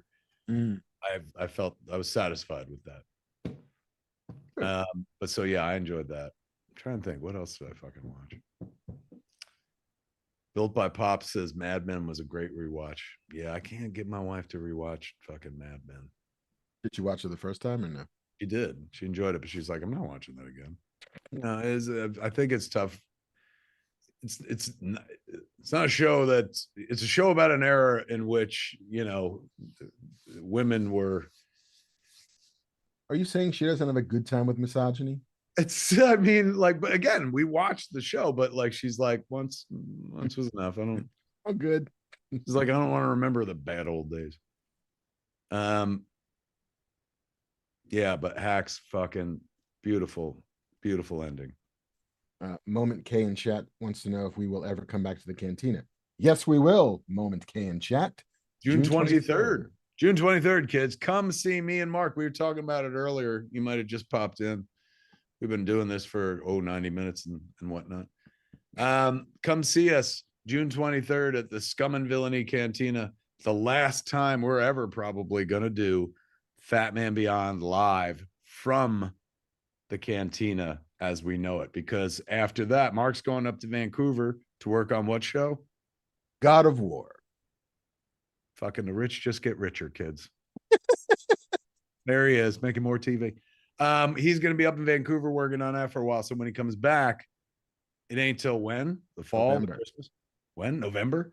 November. So, and around that time is when Banff Man is hoping to open Rendezvous. Banff Man, get in here and throw a graphic up and shit like that. I mean, don't make me sell for you.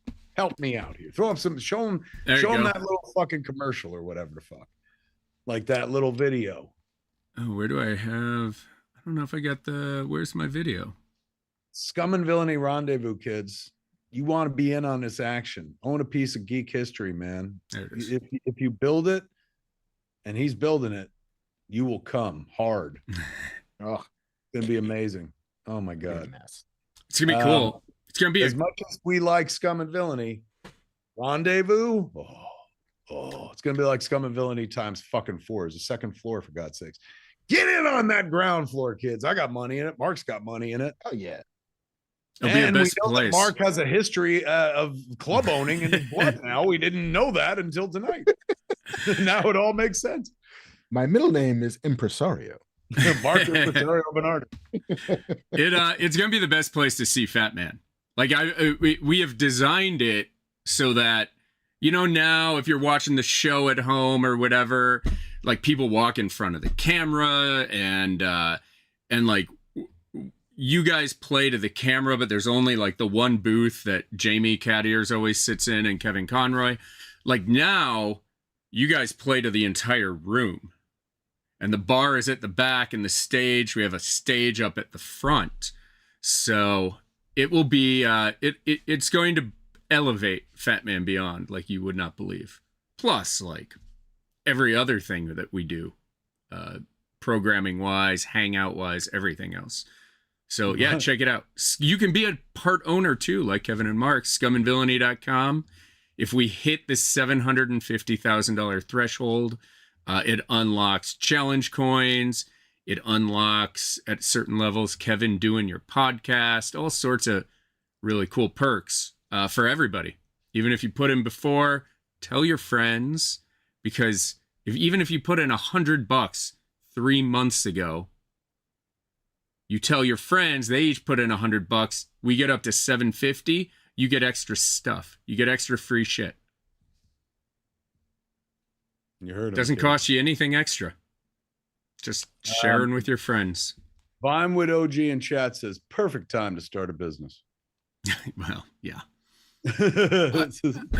Yeah. But you know what, man? I'm not gonna say like, you know, JC's got a recession-proof business, but how are you doing with Scum and Villainy in the collapsing economy right now? We are doing okay compared to a lot of places because it's very, I mean, look, when you're feeling down, you want to go where everybody knows your name. When you're feeling good, you want to celebrate, you want to go to the same spot, you know, so more so than like Dave and Buster's or Chili's, Scum and Villainy is more like Cheers, in that like it's where you go to hang out with your friends. It's more like, I would say, like a church than it is like a geek church than it is like a geek bar at this point. You know, you go there for community and the same type of things that, you know, a Catholic would go to find at church. You could go and find at Scum and Villainy. Moment K in chat said, I'll see y'all with my friends June 23rd. They're coming out to see us, kids. Go to eventbrite.com right now. You can get tickets. Monty Smoke 2867 said, Kevin, you suck. Sure do. I suck all the air out of the room with Jay and Silent Bob's Jays of Future Past. Look at this 40-page Marvel fucking giant. Oh my God, good times. So many covers. That's right, I suck. I suck all the money out of your wallet with all the many covers. This Wednesday, comic book stores near you, or join us at Jay and Silent Bob's Secret Stash on Wednesday, kids. Me and Jay Muse are going to be there in Red Bank at our comic book store that is celebrating its 30th anniversary at the end of this year, Mark. 30 years in comic books, brick and mortar. We're going to be doing a signing of Jay and Silent Bob, Jay's of Future Past. Me and Jay, come get your comic book signed, kids. We got 2 Secret Stash exclusive covers. One by a friend of the show, of course, who does all of our artwork all the time. The Dark Nate returns, Nate Gonzalez. That's his one Secret Stash exclusive cover. And then this is Captain Ribman's other exclusive cover. So do I suck? Yeah. Just enough. I suck. I'm gonna suck all the money out your wallet. Give me your money in this collapsing economy. Money for fantasy. That's my name of my biography. Money for fantasy. Money for fantasy. Okay, man. Jay just gave Nerdtropolis says Jay gave us a great update about Jay and Silent Bob Store Wars. Fucking really? Can I have that? What do you say? Me as well. Laura D says that wraparound is nice. Laura D should know from covers. She did one of the covers for Quick Stops, the movie We Can Do It, muscle cover. Bedazzled is a Wish movie. Yes, we're done with Wish movies. Ooh, Gwendy Guppy 510 says Amazon announced Gem and the Hologram series by Jonathan Nolan, the creator of Westworld and Fallout. Yeah, don't jump the fucking news, chat. Simmer down. We're getting there, kids. Simmer down. Getting there. All right, man. So wait, are we done talking about reviewing things? I think we are. Unless there's more shit you've seen that you want to talk about.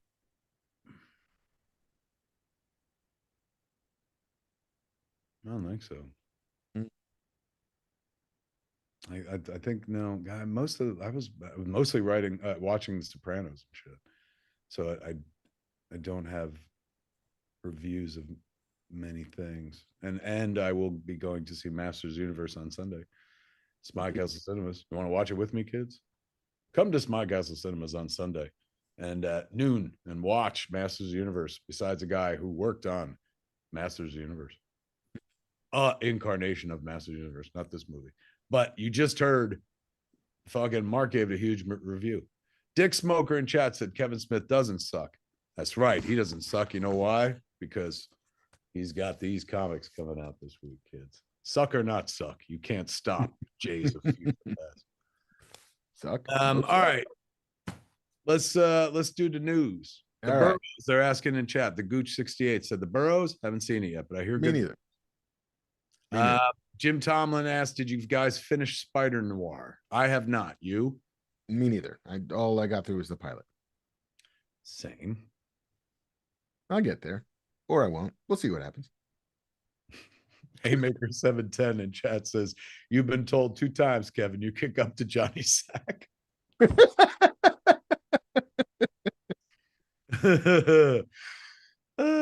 Kevin Mark, did either of you pick up the Rick Veitch continuation of his Swamp Thing run, the blasphemy issues? It wasn't that blasphemous, and it was damn good. This was the story that I was a big fan of Swamp Thing, and I was reading the book when they fucking told him, you can't do this Jesus story. What are you, nuts? But I have not picked it up yet. I have not seen it, man. I look forward to it in a big, bad way. I was a big Rick Veitch Swamp Thing fan. But I was busy writing my own stuff with my head up my ass to enjoy somebody else's work. But that is seminal work. Seminal meaning I will come when I read it, because I've been wanting to read this book forever and stuff. You know, the guy who made Dogma, this was a thing, I think, before I made Dogma, where they were like, ooh, you got fucking change that cover and stuff. Oh, geez. Oh, geez. Okay. Hit me with some news. Marc Bernardin was all about the news, and then he dropped it because he became an artist. He was always an artist, but news paid the bills. So he knows how to news. And since he knows how to news, he does the news for yous. Oh, take it away, Mark. No more rhyming. I mean it. Yeah. Zack Snyder is going to apparently remake Escape from New York. Oh, is Carpenter on board? Carpenter is he's involved. He's going to be an executive producer. I assume that means to he has said in the past too that he's like, send me a check, have fun. Yeah, like I'm good.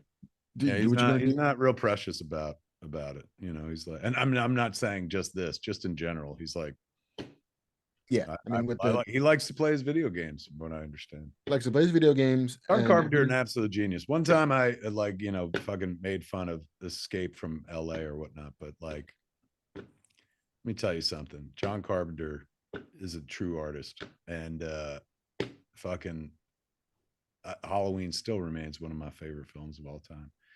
A massive independent film, inspiring as fuck. Like, you know, the two kids from YouTube who did Obsession and Backrooms, you know, not taking any shine off of them whatsoever. That's a huge accomplishment. But let us not forget the grand masters of the genre. Toby Hooper made fucking Texas Chainsaw Massacre for $1.07, and it has grossed what, maybe $500 million, maybe $1 billion by now. Who knows? Yeah.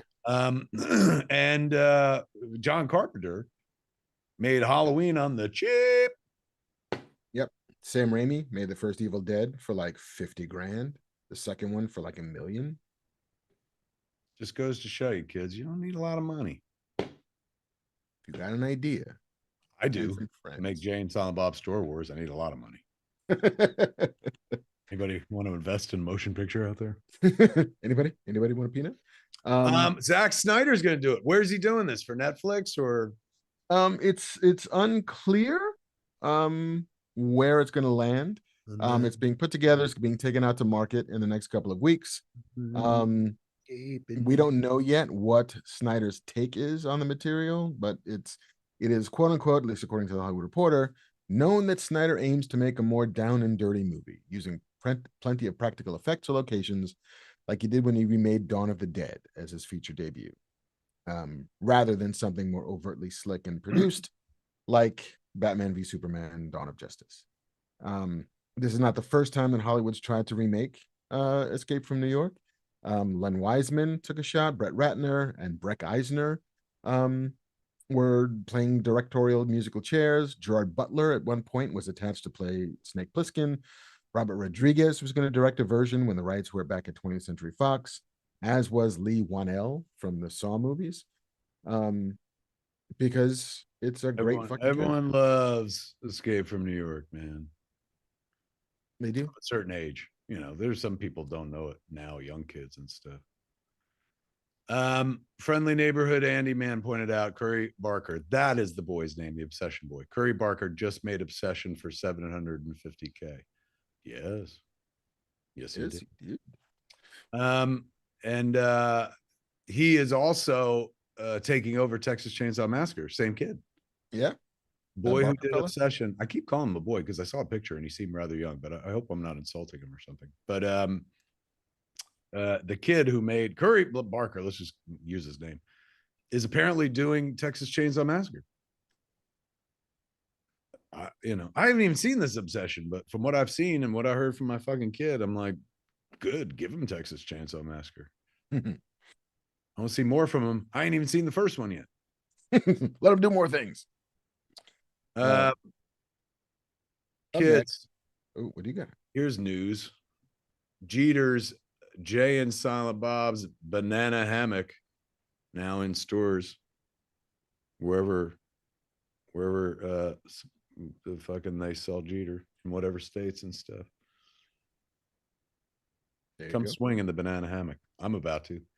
Banff man, put up Mark's solo while he talks for a second. Give that man his close up. Give Mark a close up, for heaven's sakes. Oh, hi. Look, it's just me here, kids. This is the show you always dream about. Fuck that other guy. Fuck the white guy. I don't need him. Finally. Yes. Juneteenth has come. I have gentrified the other way. Fat Man Beyond. Juneteenth. It's Juneteenth miracle, you guys. You're 11 days shy of Juneteenth, but still. I know. The spirit is there. The spirit is willing, the math is weak. Oh, Sabrina Scarlett, 65 and 59. Says, I'm sad. Still no love for Iron Lung. Another YouTube kid. Yep. The boy who did Iron Lung. This has been a banner year for the YouTube kids. I don't know why it took this fucking long, but those YouTube kids are breaking huge in the cinemas, man. They're saving cinema. Anyway, what's the next news story? The next news story is there's a Gem and the Holograms live action TV show, apparently. I heard there was going to be one a few years ago and didn't quite pan out. Didn't quite pan out. But you know, it's a quote unquote elevated live action take on the beloved 1980s animated series. coming from Lisa Joy and Jonathan Nolan's Kilter Films, which made Westworld and Fallout. Amazon is the buyer because, of course, they are. That's where Joy and Nolan have their production company.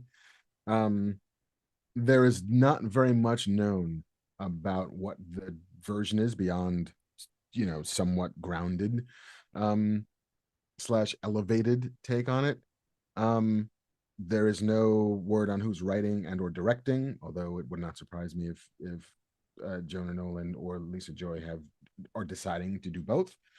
But yeah, it's if you loved that fucking cartoon and if you loved the John M. Chu live action movie that they made back in 2015, then hey man, your time has come. It's a gem world and we're all just living in it. Time for Gem. Time for Gem. And now we hit the shitty part of the news, which is people who have greatly impacted our lives, who have Wait, that's all the news we got? That's all the real news. Before we get man. into the folks that have passed? That's about it, man. Bring me back, man. I'm done swinging in the banana. Hey. Things are much better. Now I can handle the news much better. Gem and the holograms. I worked on that 2 years ago, 3 years ago. Didn't you and Harley? Weren't you doing a thing? Me and Harley did a pilot for it, worked up a series Bible. And then Hasbro was at Net. We were set up at Netflix. But then that's when Hasbro and what was the company that owned them? Film One or something, whatever they were called. They were One to sell. What was it? Entertainment One, E1. Entertainment One. They were about to sell to somebody, and then it all fucking went apart and stuff. But if I was a betting person, I would bet on the kids who did Fallout over the guy who did fucking Mallrats once with his kid. But worked on it. Christy Marks is the originator of all that material. Indeed. 41 years ago. Yeah. Debut in Gems, truly outrageous. Truly outrageous. They had asked me to come in for a meeting. I did masters with Mattel, and then Hasbro was like, hey, come over here. We got a bunch of stuff. They wanted me to do Micronauts. They thought, they were like, oh, I got in the room. They were like, ready for this shit, Silent Bill? Micronauts. And I was like, oh, I'm familiar with it. I said, but I'm not really your Micronauts guy. And they're like, Bagoo? And so they showed me a list of what they had, and I was like, Gem and the holograms? I was like, can I play with that? And they were like, you're a middle-aged man. I said, I do have a daughter. And we pitched it a few times and wound up getting that job. But it sounds like their series will go to actually probably fucking happen. I was I was into our story. But of course I was. It was my story.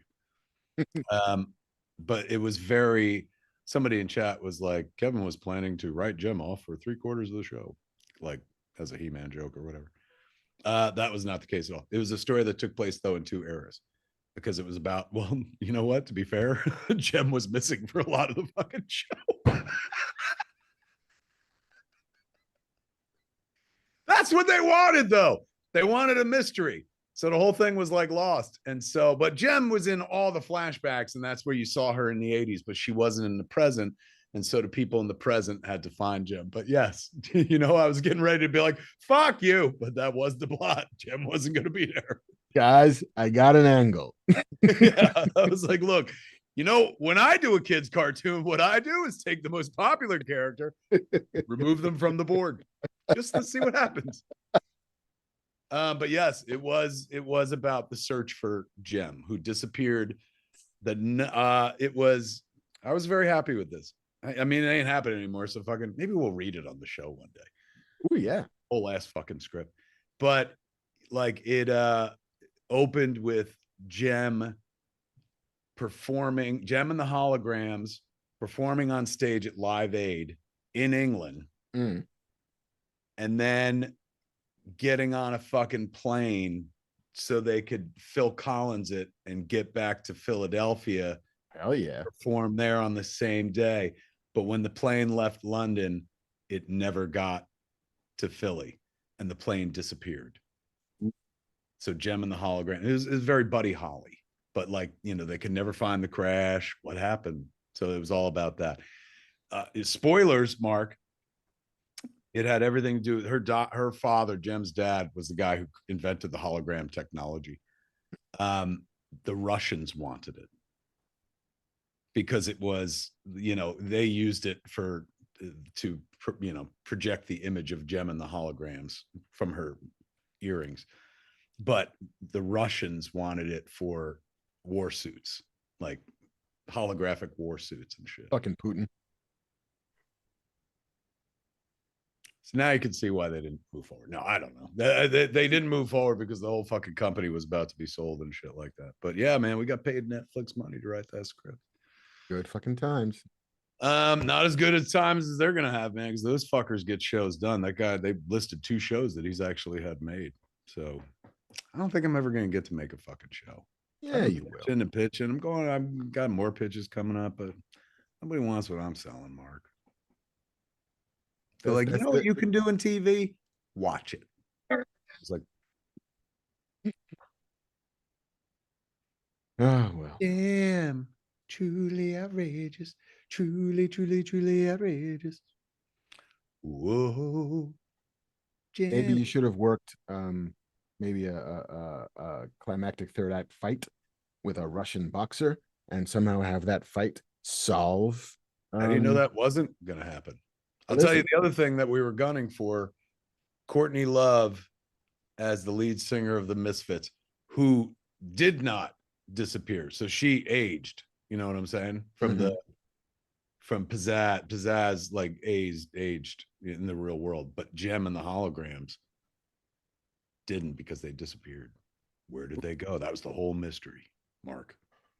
10 episodes later, you were going to find out what happened. But we spent a lot of time like in the 80s. And so it led to one of my favorite coming of age moments in my career where, you know, I told the kid, I was like, I'll write all the 80s scenes because I was there.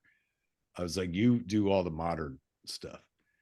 So she was like behind and I was ahead. And so I was like, I'm going to take a crack at that one scene with the fucking kids in their 20s and shit. So there's a new band that, you know, is fucking whatever happened to Jem and shit. They're part of the mystery. So I take a crack at writing the kids. And I sent it to Harley. And Harley goes, oh God, Dad. She goes, no. She goes, nobody in their 20s talks like this. I was like, you're out of your fucking mind. I'm the king of Gen X fucking dialogue. She goes, in the 90s, Dad. Young people don't talk like that anymore. And I don't know if they ever did. Nothing but good memories of Jem, Mark. It sounds a blast. I look forward to seeing the show. I think it is I think it's I think that's a concept that fucking could go. Are you kidding me? Like they had their own songs and shit. So you can like, it's a band show. It's, you know why this show's gotten green light? I know why. Say it. K-pop Demon Hunters. 1000%. 1000%. So much so that when K-pop Demon Hunters hit, one of my first calls was to my agent going like, hey man, can you sniff around what's going on with Jem? And they were like, we're good. This is why. So they're like, we're going to go with a competent fucking filmmaker. You had your chance. Yeah. You fucking, you go find your fucking Jay and Silly Bill money and shit. Go write yourself a comic book. But Jem is very, you know, fucking comic booky. Like, you know, dual identity. Yeah, there's a lot of good there. That show could absolutely fucking work.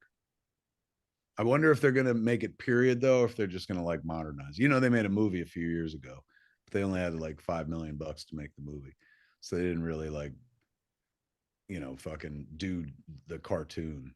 But I think that'll work, man. We shall see. All right. Is that all the news we got? Anybody else in chat? Wait.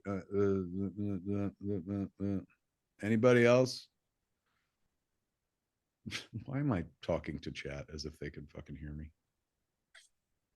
let's go in for let's do it. Let's do the sadness. The sadness.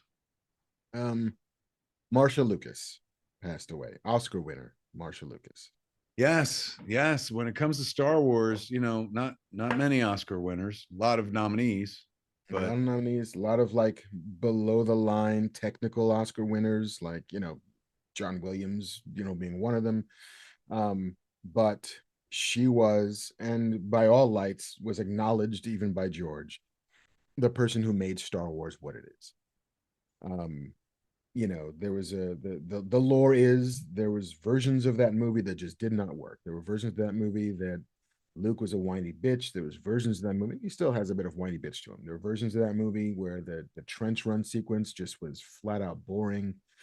There was versions of that movie where Obi-Wan Kenobi does not die. All of those things were fixed by Marsha Lucas's editorial hand.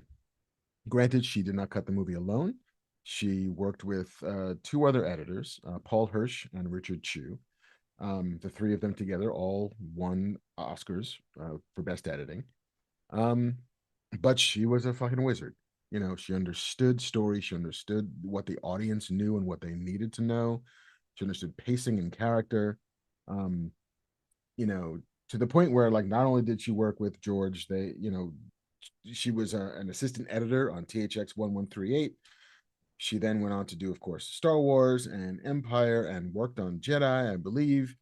Martin Scorsese worked with her, like, part of the whole fucking like that film school pack. Martin Scorsese, like, she cut Alice Doesn't Live Here Anymore, and she supervised the edit on Taxi Driver in New York, New York. She was a fucking big baller.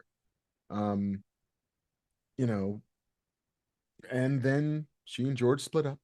It didn't go well. Apparently, it was not a long-term sort of collaboration, but she is the other author of the movie that launched 1,000 fans. Bamf, man. Did we lose him? Bamf. Harry. The kids that go to the bar sometimes. Yes.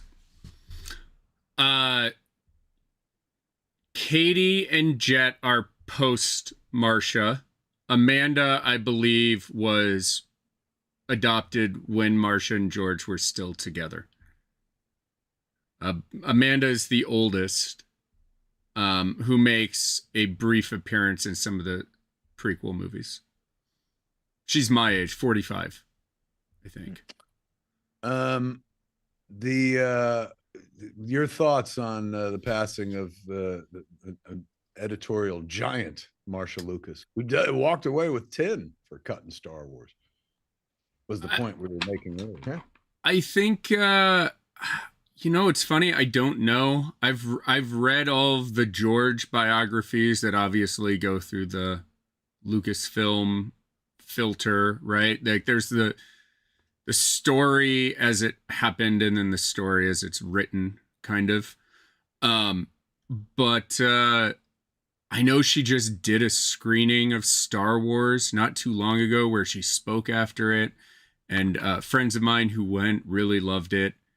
And just having worked in post-production for, my God, 25 years, I think I don't know how much. I don't know if editors get enough credit for what they actually bring to the movie.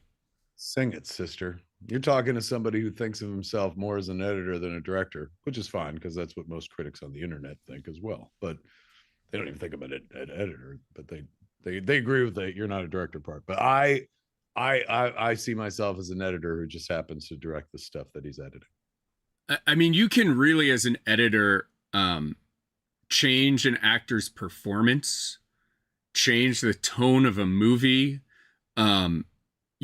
Famously in The Conversation, Walter Murch, they didn't finish shooting that movie because Coppola went on to do The Godfather, and Walter Murch took like short ends and stuff they had thrown away and recrafted the end of The Conversation while Coppola was on set, which got nominated for an Academy Award the same year The Godfather did.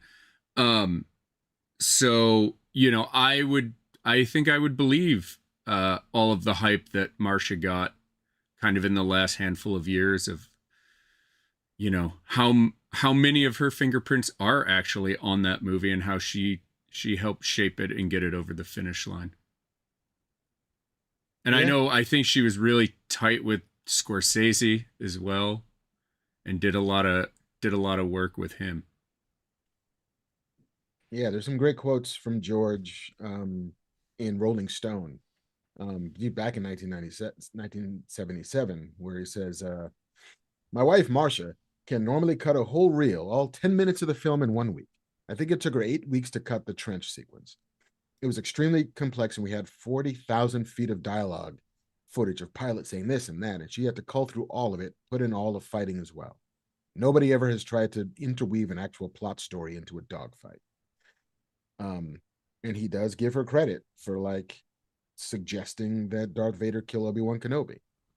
Lucas says, the more I thought about Ben getting killed, the more I liked the idea. It made the threat of Vader greater, and that tied in with the Force and the fact that he could use the dark side. And she apparently suggested, after watching the first screening of Raiders, that her whole point was like, we're missing something. We're missing something again. I think the movie had just ended with it ended in the desert. It ended with opening the Ark. And she suggested, you need another scene. You need the army guys, you need Marion, you need that moment of Indy feeling like all of it was for nothing. And so they shot that ending of Indy and the army guys and Indy and Marion walking down the flight of stairs at the wherever that is in San Francisco. Because the movie needed closure, and it didn't have closure. She just had an incredible gift for understanding what a movie needs. Did she cut American Graffiti or no? I think she did. Man, want to take a peek? Yeah, let me look. I do not think she did. She was an assistant editor to Verna Fields. Mother cutter. Yes, who cut Paper Moon and Jaws. Jaws, for heaven's sakes, yeah. So wait, who cut? Are you saying Verna Bloom cut? Verna Fields cut American Graffiti, and Marcia. Verna Fields cut American Graffiti? Yeah. Marcia Lucas was assistant. That's a well-cut movie too. Star Wars is a very well-cut movie. I have been watching and rewatching Star Wars lately for something. And so I I was more of an Empire guy. In rewatches, it would always be Empire over Star Wars. But having spent as much time like getting into the nitty-gritty of Star Wars as I have been for the last few months, it is an insanely well-cut movie. And just hearing that figure of like 40,000 feet or whatever fuck of just dudes in cockpits going like, what do we do? She really did kind of put together something magical. And if you watch like the early, like they had, I don't know, I've seen footage of it, like her cut of the Death Star run. She was cutting in like old barnstormer footage and shit like that, just so they can have a general idea. And people were like, some people would look at it and be like, this looks fucking stupid. This is terrible. But like she's using placeholders going like, it's going to be like this. It's going to be like this. And it gave them shape to actually hang a movie on as well. That was also, oh, go ahead. How old was she? She was 80. 80 years old. Yeah, passed with cancer.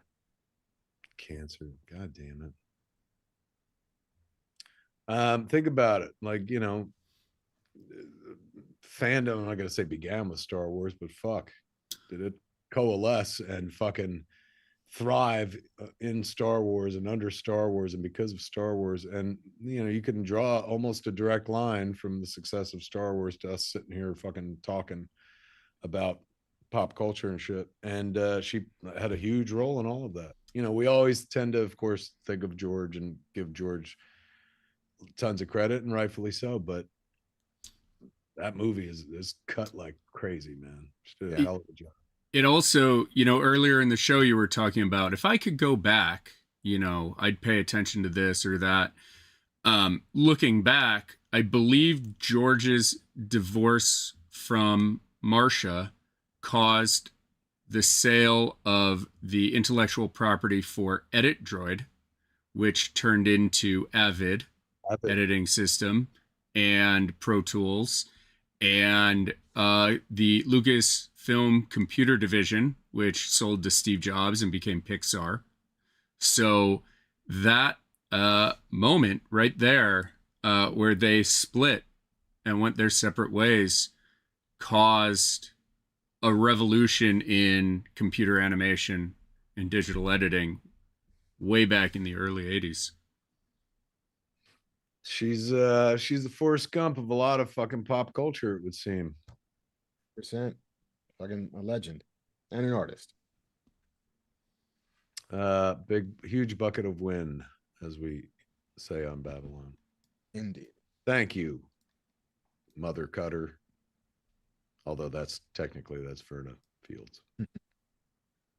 But wow, how weird, man. I mean, I guess not weird, but like they both cut fucking American Graffiti. Yeah. I mean, I think it was, an apprenticeship, and they're I'm not gonna say there weren't any, women cutters, but they were, especially early on, kind of few and far between. But when a director found a good one, they never let him fucking go.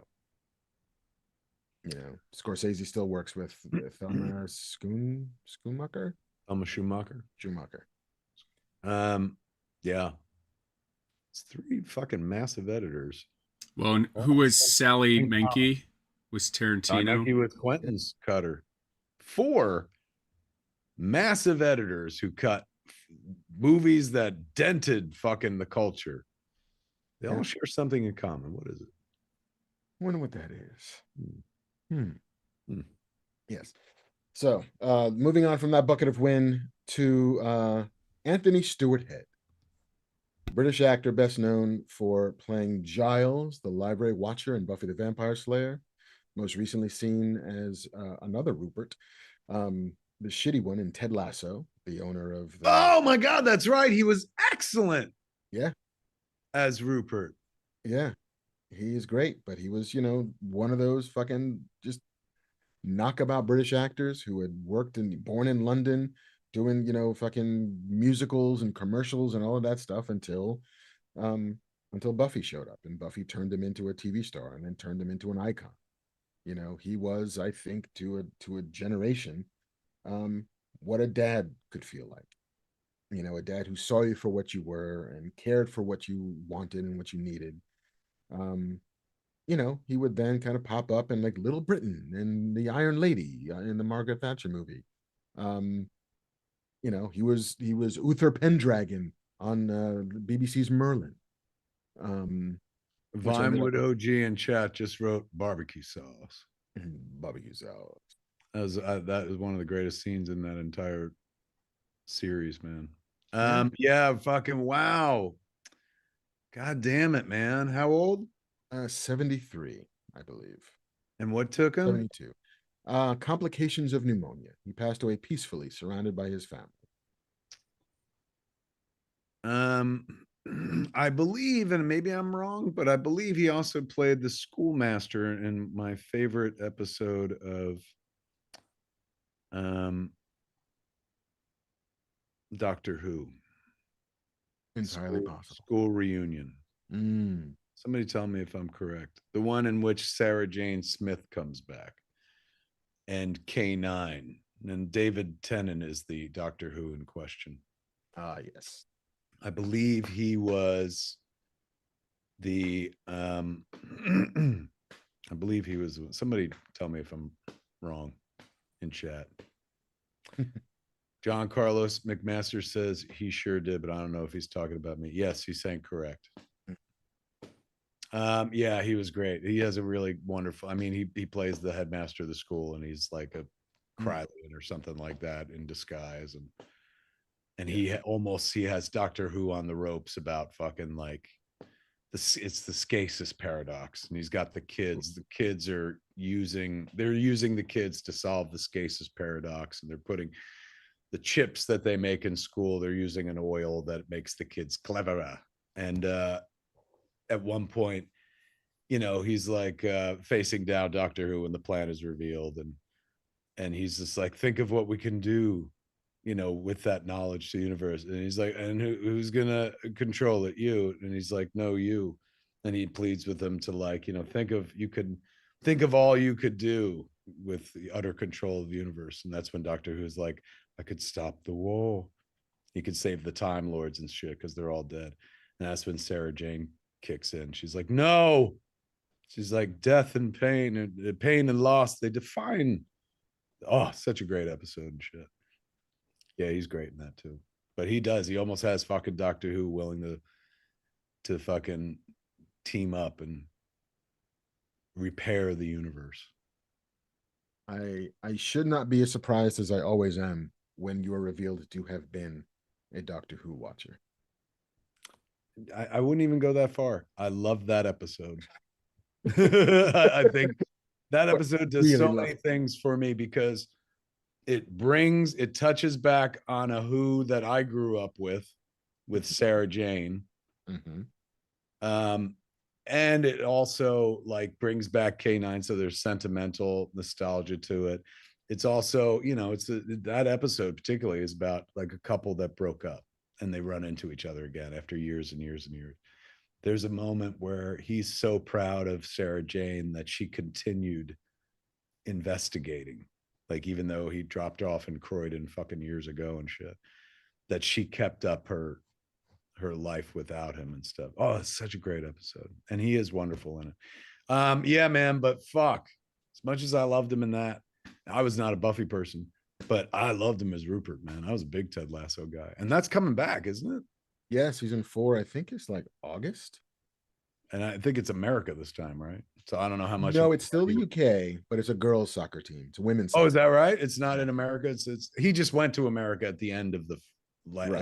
Right. But then I think, Rebecca calls him back. I've got a new problem for you to handle, Ted Lasso. So I wonder if he was involved, if Rupert was as a character is involved in that season. Yeah, I'm not sure. I know that they did change quite a bit of the cast. I mean, I think that Roy Kent is back, and I think that some of the coaching staff remains, but I think all of the players are a different breed. So I'm not sure how much Rupert might or might not have to do in season 4. But fingers crossed. Light and Building says, why would you guys skip over Marcia Lucas being a driving force for Luke Skywalker only doing 1 run on the first Death Star, not 2? Because we were waiting for you to do it. Yeah, thanks, man. And you did it very concisely in that one sentence. Yes. We can't talk about every single fucking accomplishment that the people that pass have had. We focus on things, and but that was not one. It's good. I'm not saying like it's silly, but like, yeah, that was not. But I'm glad we touched on it, but it didn't feel like a, what are you, out of your fucking minds? She was married to George Lucas. Gone Ape Entertainment has been reminding us in chat for a while now that somebody was stabbed, and he's an actor, Jack Handy. Right. I mean, Deep Thoughts by Jack Handy. I think he was an actor. I got to scroll way the fuck back. Or maybe somebody could update it in chat, but he was in a bunch of stuff. Like if you've watched a movie in the last 30 years, you've seen this cat. He was in The Rocketeer. He was in Top Gun. James Handy. Gone Ape Entertainment said. James Handy. Well, give us more, Gone Ape. Waiting on you. You bugging me in chat to talk about this, and you need to. There you go. Actor James Handy, known for roles in films including Top Gun, Maverick, The Rocketeer, and Jumanji, has been identified as the victim of a fatal stabbing in Los Angeles, police said. Oh my God. I mean, he is one of those actors who just like, supporting actor, had a face, had a type, played a lot of cops. But he started working in 1981 in Taps, then does The Verdict, then like Brighton Beach Memoirs, Arachnophobia, The Rocketeer, Point of No Return, Jumanji, Unbreakable, plays a priest. Gone Ape Entertainment says the girlfriend's son stabbed him to death. Oh my God. But then in TV, like it starts in 97 on Ryan's Hope. And there's a list of things that as long as a couple of arms put together, because again, like talented actor, had a type, could always be reliable. Like, hi, I'm on Marion Rhoda as the doorman. Hi, I'm gonna be on LA Doctors. I'm on The Practice. I'm on The West Wing. I'm on Cold Case, Commander in Chief, The Closer, Criminal Minds, Young and the Restless, Castle, Touch, Vegas, Rizzoli and Isles, my favorite Italian Irish bar. Yeah, he was a worker, and apparently, yes, stabbed on the street in Los Angeles. Oh my God. But not by, I mean, horrible, but not by like randomly, apparently. Yeah. Somebody that known. God, that sucks. It does. And finally, to bring our sadness to a triplicate completion, Marjane Satrapi passed away. French Iranian graphic novelist, whose graphic novel Persepolis she directed as an animated film. Yeah. Won the Cannes Jury Prize, Oscar nomination. I think it might have been nominated for a Pulitzer. How death? How? It's a little murky. The family statement says that Marjane Satrapi died of sadness a little over a year after the death of her husband, Matthias Ripa, and the love of her life. That sounds like code. It does. Yeah, it's hard. It's hard to penetrate that. Or Hazy Wave 5150 says died of a broken heart. But yeah, I mean, that book was massive and it's brilliant. The story of a young Iranian girl growing up in the Shah's Iran, struggling with loving rock and roll and pop culture, and her eventual kind of breaking free of that place and that time, and discovering who and what she was meant to be and what she was meant to do. It's a beautiful, beautiful movie. And the graphic novel is also gorgeous. So yes, sadly, he passed away, and very young, 57 she was, 56. So young, man. Dying of a broken heart. Oof. Yeah. Nerdtropolis says, thanks for shouting out a fellow Persian. Super talented.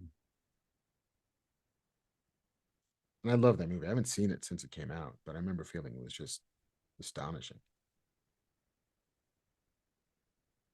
And then she directed a bunch of movies, like live action movies. She directed a film called The Voices in 2014, starring Ryan Reynolds, Anna Kendrick, and Gemma Arterton. The Marie Curie biopic Radioactive in 2019, starring Rosamund Pike. Oh, wow, I saw that. Yeah. And she made a film called Dear Paris, starring Monica Bellucci, which premiered at the Torino Film Festival in 2024. 2 years ago. Yeah. And in 2025, she declined France's highest official honor, the Légion d'honneur, citing what she called French hypocrisy in its dealings with Iran, particularly the country's visa policies towards Iranian dissidents. Yeah. So, made some gorgeous, wonderful work, and gone too soon. What was the name again? Marjane Satrapi. Bill Mudron in chat says Satrapi had talked about some previous attempts. Yeah. Yeah, that's heartbreaking. But that, sadly, is how we end the news. Yeah. Go back to saying nice things about Motu. That was really cheery. And surprising.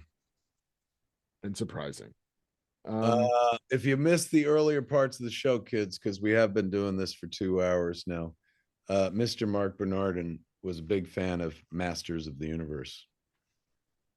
Which was. It's like that part of the show at Siskel and Ebert when they would be like, we both liked Clerks.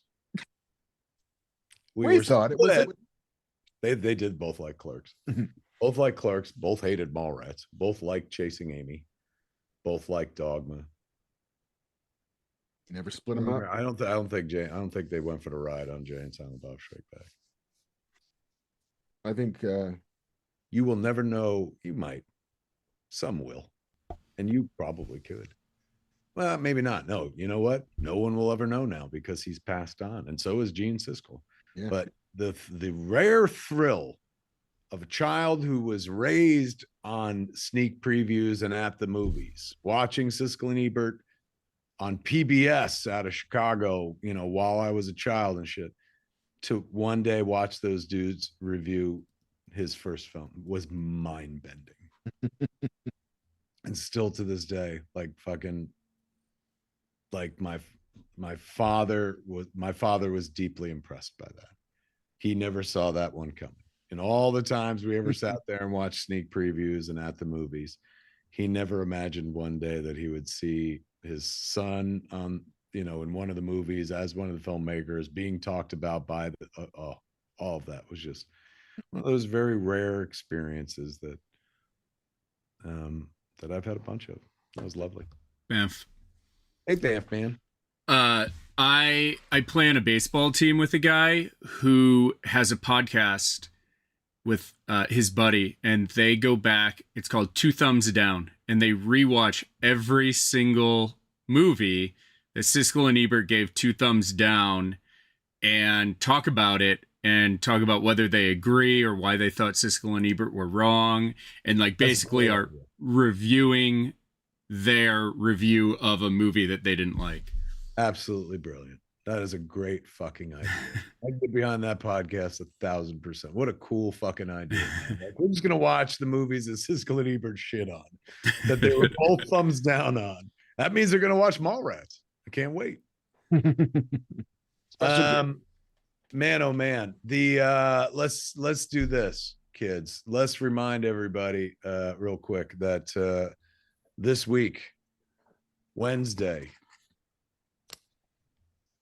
Jays of Future Past, the Marvel Comics and Secret Stash Press comic with Jay and Silent Bob in the Marvel Universe, is in comic book stores everywhere. That's your LCS, your local comic shop. But if you want to get it signed and you're anywhere on the East Coast, why not come to Jersey, my friends? And get your comic book signed at Jay and Silly Bob's Secret Stash, where both me and Jason Mewes will be sitting there tagging, man. I'm sure there's a graphic that'll pop up on screen sooner or later, but go bang. We'll show you where to go. And look at that. Just as I was saying it. June 10th, man. It's happening on Wednesday. If you can't make it for that, don't worry, man. We'll be selling copies online and stuff. Or if you're in the Los Angeles area, like, when do I get to go to a signing? I went to a Bizarro signing, at a comic book store for Bizarro number 1. So Mark was there. We're going to do a comic book store signing right out here in Los Angeles, kids, at the Weed Shop. It was just up there on screen. It's up there again. And me and Jay are going to be at that one. And also at that one, joining us are going to be my 2 exclusive cover artists. So you can come meet Captain Ribman and Nate Gonzalez and get them to sign your comics as well. Fuck yeah. It's good ass time. And while you're there, since it's at the Weed Shop, pick up some Jay and Silent Bob's Banana Hammock from the good folks at Jeter. See what I'm doing? You see the weaving I'm doing? Putting words. It's nice. It's nice. Yeah. You got to coordinate. Weed Shop is the home of Jay and Silent Bob Deliver, kids. Do you want weed delivered to your door and you live in the fucking California area, in the Valley, or even in the Hollywood area? Go to jayandsilentbobdeliver.com and they'll bring weed right to your door. Put it in a little box, got Jay and Silent Bob on it. It's awesome. Yeah. And a week after that signing, we're going to fucking Scum and Villainy and doing a goddamn live podcast. Have you ever wanted to see this show in person, kids, at the place where we used to do it all the time and shit before COVID? Well, fuck yes. We're going to be back in the USSR, back in the USS, back in the US. We're going back to the Scum and Villainy Cantina. June 23rd, me and Mark, behind the bar, drinking them blue milks, shitting on everything you love. No, Been missing those blue milks. you can get them. You can get. We're gonna walk away with just titties full of blue milk. Me and you, our movies full of blue milk. I didn't realize that titties was a unit of measurement, but I like it. Titties. Every titty I had fell out. That is June 23rd. You can go get those tickets at eventbrite.com right now, kids. Yeah. Masters of the Universe on Sunday at Smodcastle. Watch with Kev at noon. Indeed. And then a week after the Fat Man, I got a comic book signing, Kevin. Where? I do, at Collector's Paradise in North Hollywood. What are you signing your Saw Gerrera book? I am signing Saw Gerrera July 1st. The Rogue One Saw Gerrera one-shot drops, and I will be at Collector's Paradise on Lancashire in North Hollywood. I will be signing. Right next to me will be the two gentlemen who wrote the last Starfighter comic book. Which I just saw the cover of the other day. I was very excited about that. I was like, oh, that's a good idea. I don't know how they haven't remade that movie yet. Hell yeah. But yeah, Derek Hughes and Ben Robb will be sitting next to me. They're also TV writers and friends, and I am a TV writer and a friend, and the three of us will be there. So come and say hi. I'll post more about it when we get like fancy fucking art, because I don't got a guy in my back pocket making fancy fucking art.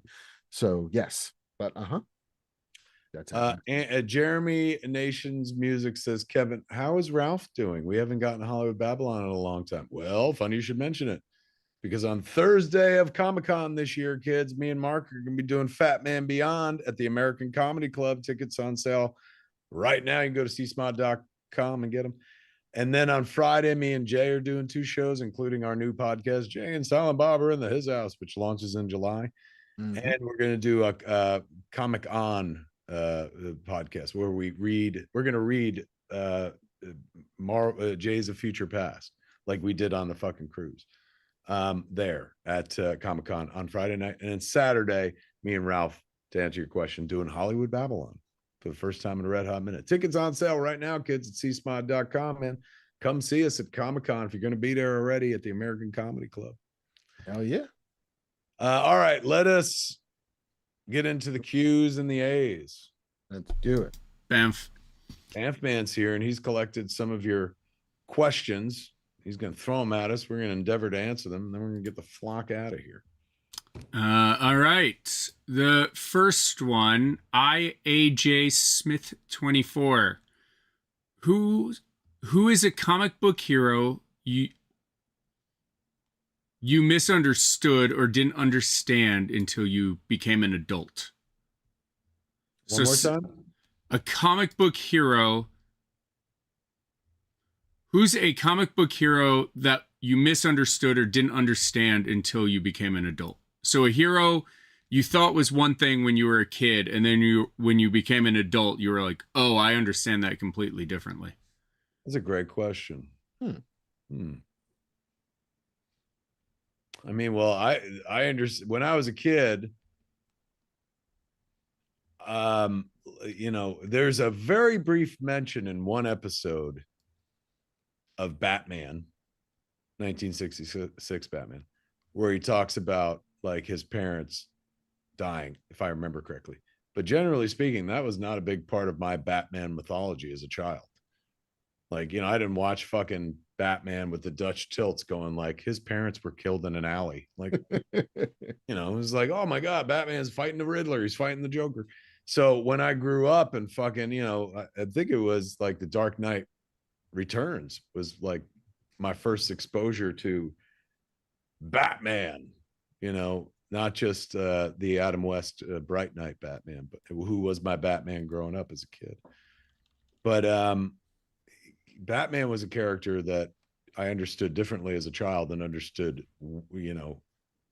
I understood one way as a child and understood far differently later in life. And now as like the older I get, like there's a, a Batman for every age. Right. And now me and Mark are in that Dark Knight Returns era of life, where it's just like, this would be a good death.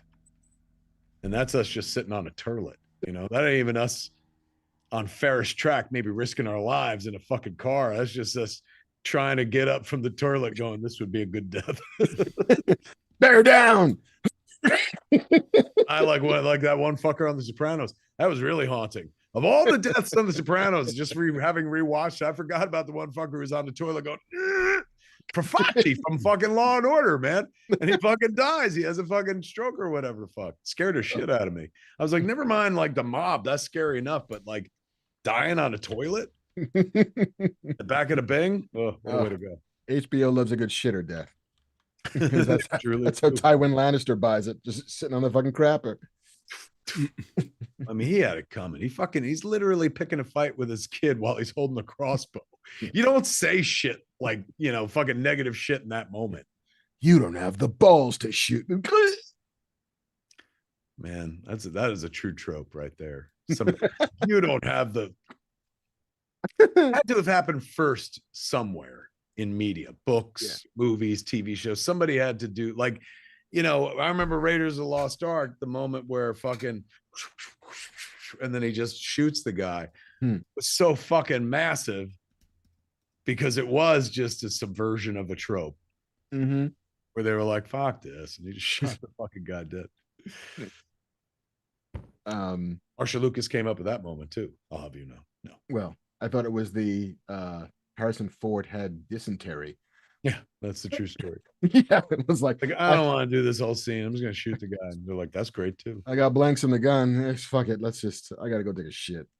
Haymaker 710 pointed out that Elvis died on the crapper. This is true. Maybe that's the source of it. There's a lot of people who are saying, apparently, well, a lot of people, meaning the internet, in the Bible, Judges 3:22, Eglon was in his upper chamber and his bowels burst open, creating a foul odor. English King Edmund Ironside in 1016. Go back. What was that last thing? What was that? In the Bible, apparently it happens. Somebody dies on the toilet. Judges 3:22. And then in literature, I've been alive 55 years. I never heard about somebody dying on a shitter in the Bible. I just made it. You brought the Bible to life for me. For the first time since I was a child, I want to believe. Who knew there were? I'm catching shit my whole life for dick and fart jokes and shit. They got one right in the Bible. It might be the first time I've ever been encouraged and even maybe interested in reading the Bible. Now that I know that upper deckers that kill people happen in those pages. More people getting killed on the shitter in the Bible, more superheroes in the Bible, maybe a little more. What else do I like? Bullwinkle in the Bible. More mooses. I mean, well, not mooses. I'm talking about Bullwinkle specifically. It's very funny. Leaven things up a little bit. Not enough chuckles in that book. Movie wise, they say the thing that really thrust it to the forefront was Jurassic Park, the lawyer getting eaten by the T-Rex when he's in the toilet. I remember that. Yeah, that's pretty famous toilet death right there. Yeah. Batman. So I'm saying Batman. I'm going Spider-Man. Because I think as a kid, Spider-Man is just nothing but fun. It's fucking good times. I can swing webs, I can punch bad guys, I can crack jokes. It wasn't until I could have got older and got a job that I realized the pressure that fucking Peter Parker is under and how all of those jokes are nothing but a sort of escape, a pressure valve for him, given that like he's always got girl troubles, he's always trying to make his rent, his aunt needs some money, he killed his uncle with fucking greed. He is a very put upon fucking kid who is also a superhero. And so I always miss and also a superhero. Despite my life being shit, I'm still going out of my way to save people who never like me and grant me any solace or grace in return. Yeah, I think Spider-Man. John Travolta dies on a toilet in Pulp Fiction, as pointed out. Yes, reading Modesty Blaze. Reading Modesty Blaze. Well done. Spider-Man, excellent poll. Good point. When you're a kid, Spider-Man's just like, I want to be him. And then when you get older, you're like, this poor son of a bitch. I'd never want to be Spider-Man. God damn. Oh my God, it sucks. What about you, Bamp? I'm going to go X-Men. Growing up on X-Men 97, I was like, oh, this is a fun cartoon that happens after Batman and Spider-Man animated series. And then you get older and you realize what it's about. And then just recently, when they re-released the cartoon, seeing the LGBT community come out in force and really be seeing themselves there, like it kind of hit on, multiple layers beyond even, I think, what the intent was at the beginning.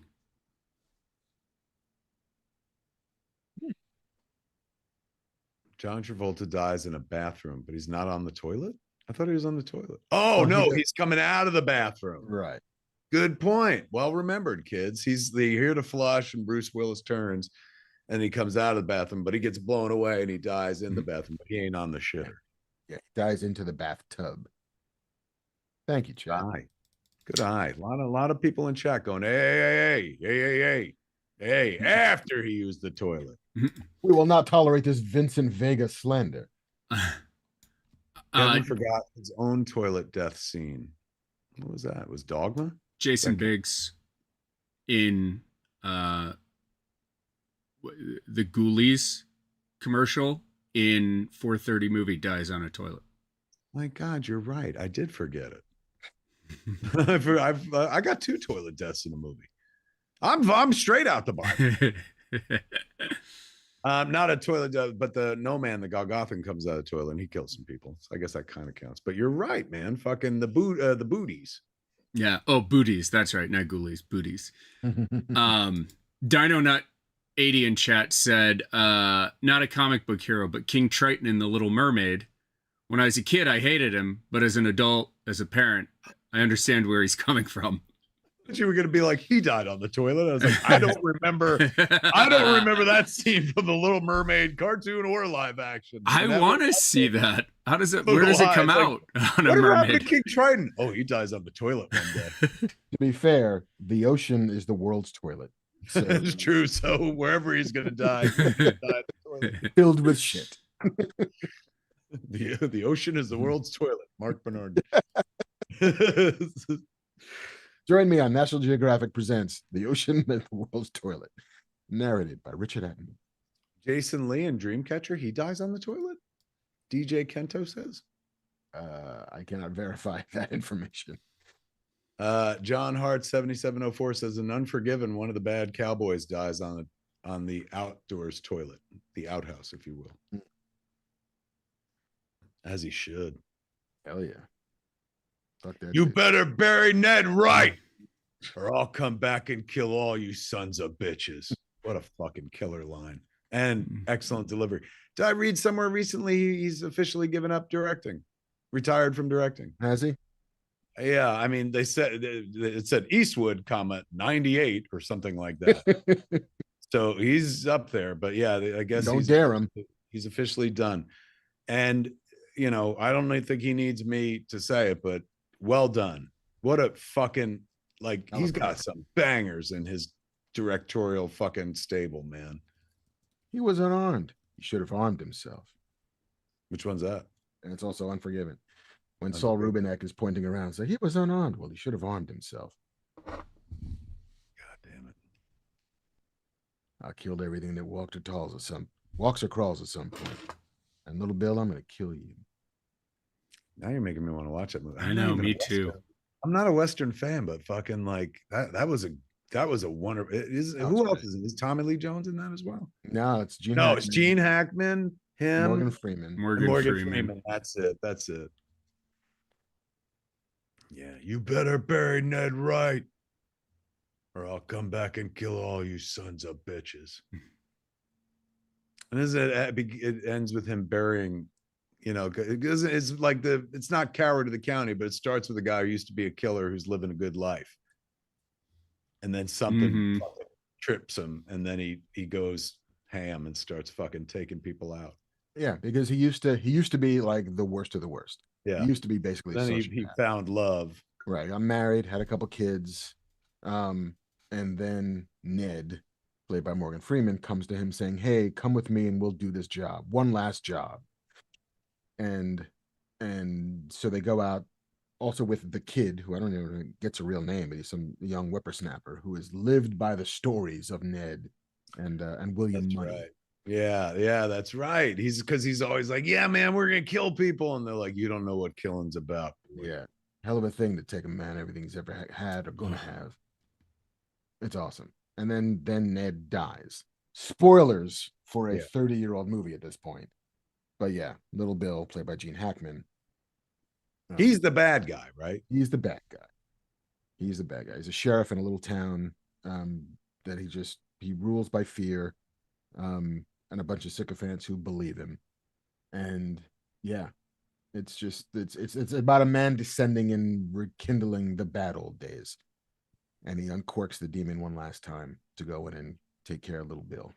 Gone Ape Entertainment says Unforgiven didn't have that big of an impact. I disagree. I remember that being huge. Like, didn't he win Oscars? One Best Picture, I'm pretty sure. Look it up real quick. I don't know if it was Best Picture, but I'm pretty sure. Yeah, it was given all the credit for single-handedly bringing the Western back. Yeah, you know, they do that. Clint wins Best Director. I think it wins Best Picture, and I think Gene Hackman got Best Supporting Actor. I remember it being a very big deal. Yeah. Like at the time. And I'm not saying it's his best, but although I fucking enjoy the shit out of it. Yeah. Best Picture, Best Director, Best Supporting Actor. Best Picture? Yeah. And Best Editing. Do them again? Clint Eastwood won Director and Picture, was nominated for Actor, but did not win. Hackman won Best Supporting, was nominated for Best Screenplay, nominated for Art Direction, nominated for Cinematography, nominated for Sound, and won Editing as well. So it won 4 Academy Awards that year in 92. Best Picture, Best Director, Best Editor, and Best Supporting Actor? Yep. I mean, not for nothing, but I would say that's a pretty big impact. And I think it broke $100 million bucks. Like, I remember it made a lot of fucking money and shit. Yeah. Back when like that was real fucking money. Yeah. $159.2 million. Gone Ape Entertainment says it was a big comeback for Eastwood, but not really Westerns. I got to disagree on that as well. Like, I remember at the time them being like, the Western is back, which again, they do every few years. Right. When somebody makes post Unforgiven, you get Silverado, you get Young Guns, you get Tombstone. I think Silverado is before Unforgiven. Yeah. I think so. Because I saw Silverado with my dad. I think I was like Silverado's 85. Yep, still in high school. And Westford, and Unforgiven was like 91. Unforgiven 92, Tombstone 93, Young Guns. What was Young Guns? It's like 96 or 97. Young Guns was 88. Oh shit. Predates what?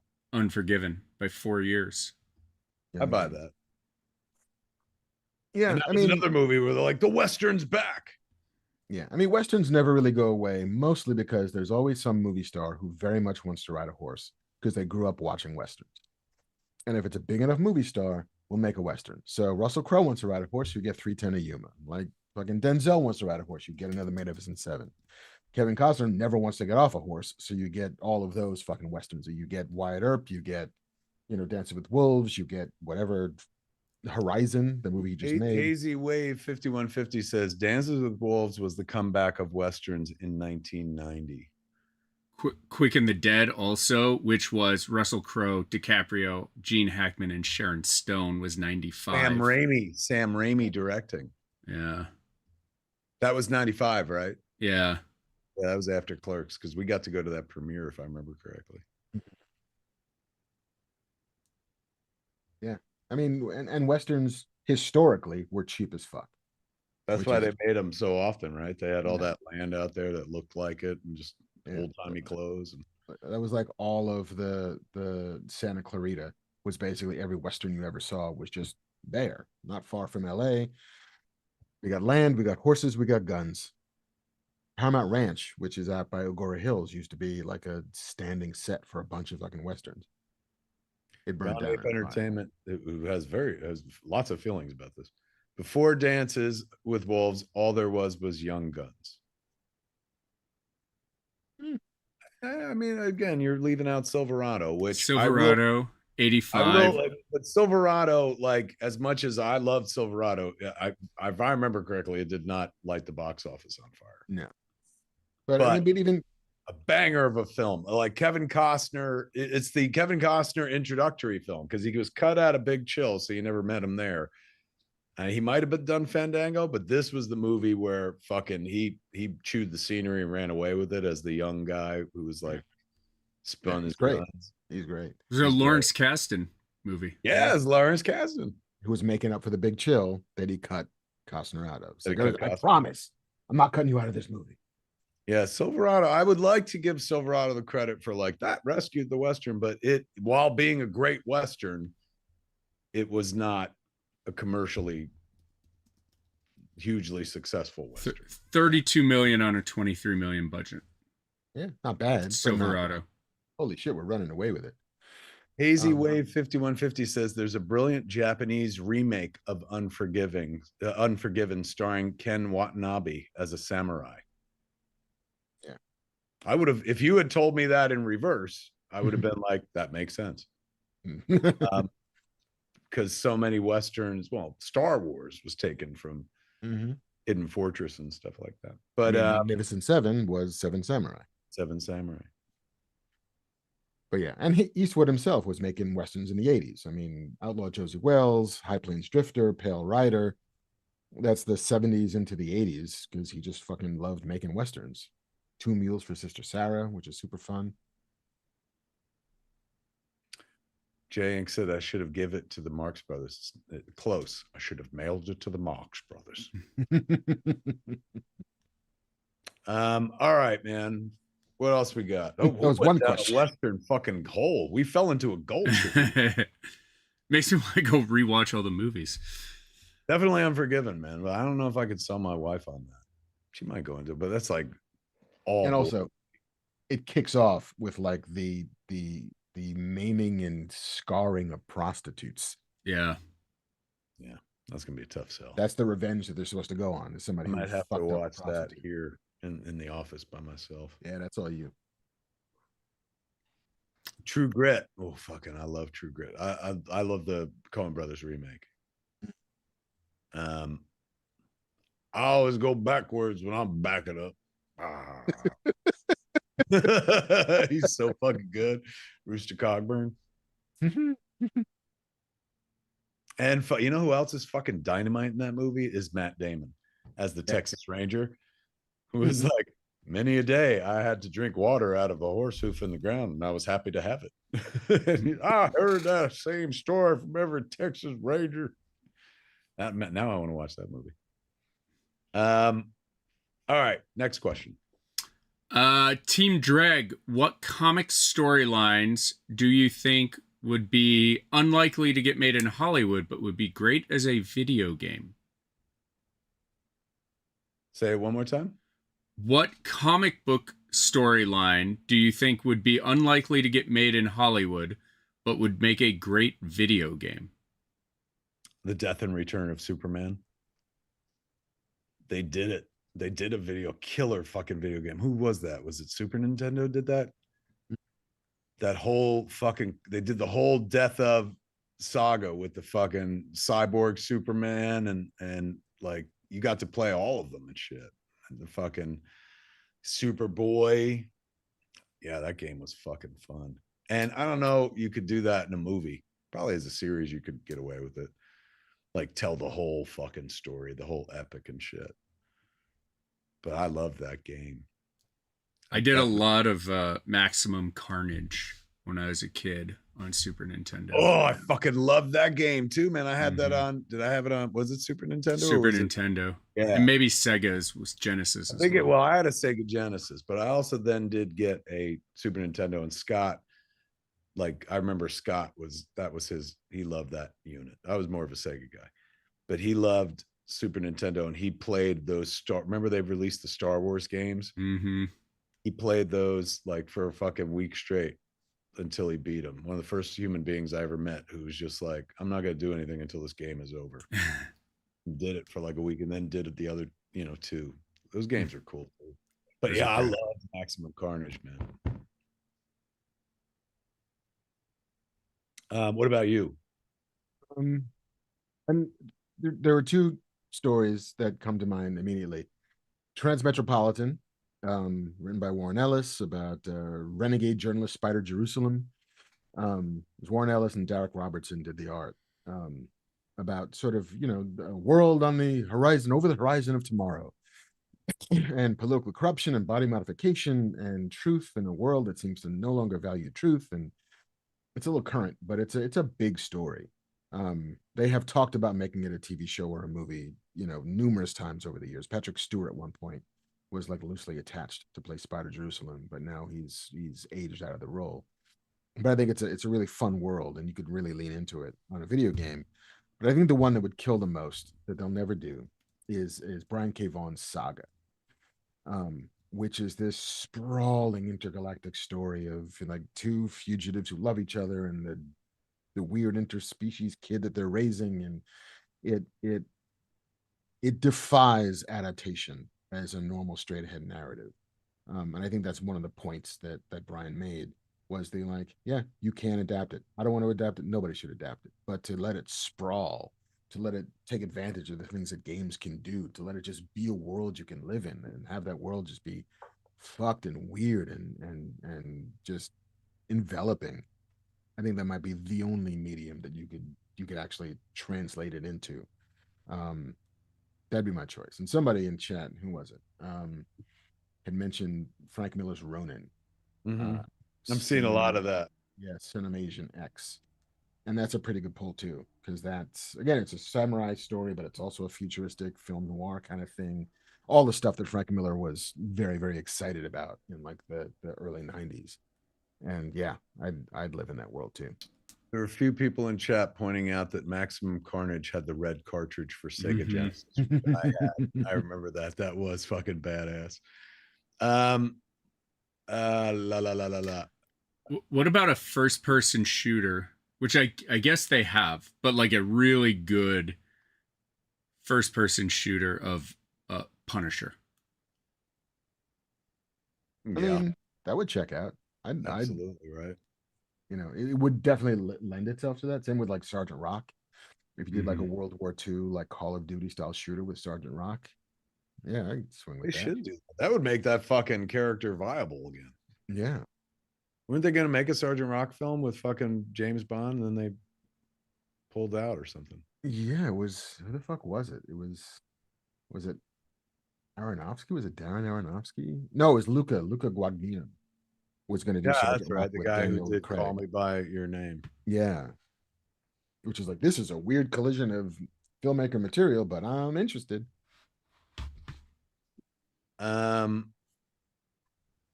about you, Bamf? Maximum Carnage. I'm gonna roll with Maximum Carnage. Do it again. Just play that. I'll go back to that after I'm done watching Unforgiven. I might just plug it back in. All right. Now you can do that, right? You can play Sega and fucking Super Nintendo on. I still have mine. TVs, or do you have to put them up, connect them to tube TVs, or no? You've got to get a connector. Like I have an old VHS and DVD combo With those TVs writer that has an HDMI that'll plug into the TV, but it has all the old plugs. So I use that. There's a game I loved. My favorite video game of all time was a Sega Genesis game called Rocky and Bullwinkle. And it was phenomenal. And I played that game until I got to the end and shit like that. I would love to play that game again. I see the cartridge for sale all the time on eBay.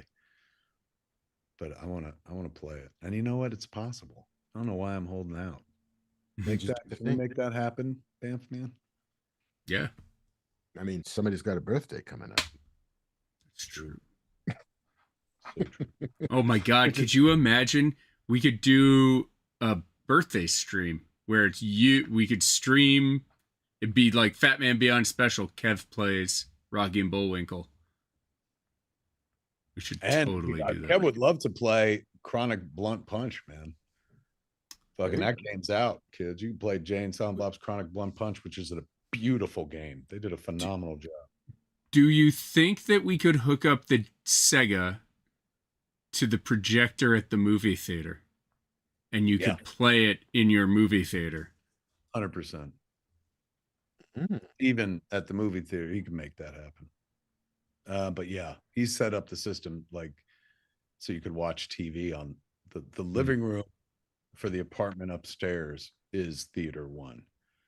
So you can watch movies, of course, and we have this high-end projection system in theater 1, but you can also just watch fucking TV and stream and shit like that. So you could definitely play a game there too. Oh my God. Could you imagine playing Rocky and Bullwinkle at that size and shit? I remember like there was one board where you had to climb up a mountain and landing was tough. And he would always boop, boop, boop, boop. And then vultures would fly by. The game, if I remember correctly, the game's animation was pretty good.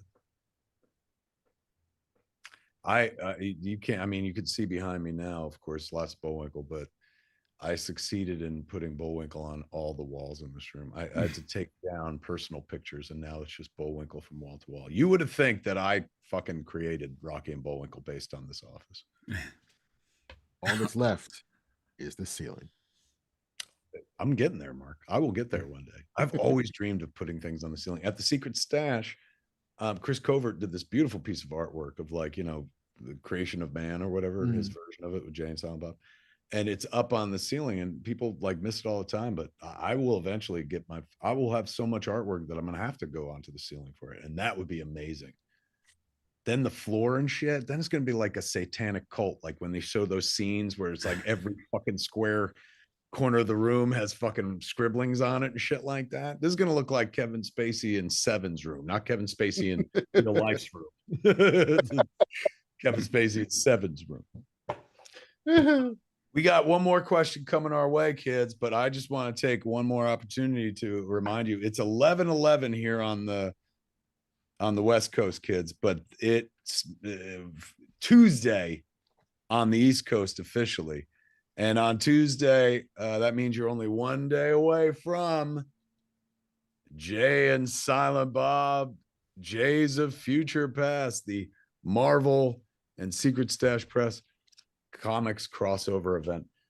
Is going to be at your local comic shop, or you can come get it signed at Jay and Silent Bob's Secret Stash with me and Jay on June 10th at Jay and Silent Bob's Secret Stash, or in Los Angeles on June 18th. Me and Jay and Captain Ribman and Dark Nate Gonzalez are going to be doing a signing of Jays of Future Past at the weed shop. So if you're like, oh man, I ain't got time to go to no comic book signing, I go to the weed store.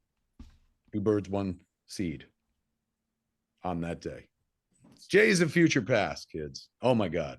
I can't wait for everyone to read it. Until the internet starts shitting in it, and then I'll be like, no, nothing could make me feel bad about this book. I don't care if the rest of the world was like, you ruined it. I'd be like, I had a blast. And Camo, my artist, man, I'm gonna work with him again. We're plotting a secret project. He's working on something for somebody else right now, but at the end of the summer, we're getting back together and we're gonna do a little Marvel thing. I think it's gonna make everybody very excited. J Inc. in chat wants to know what my Rocky and Bullwinkle is. Yeah, what's your Rocky and Bullwinkle? I don't think I have one, only because I don't have the space to indulge. I have neither the space nor the resources to chase down my childhood to that degree. That's the thing. This isn't my childhood, Mark.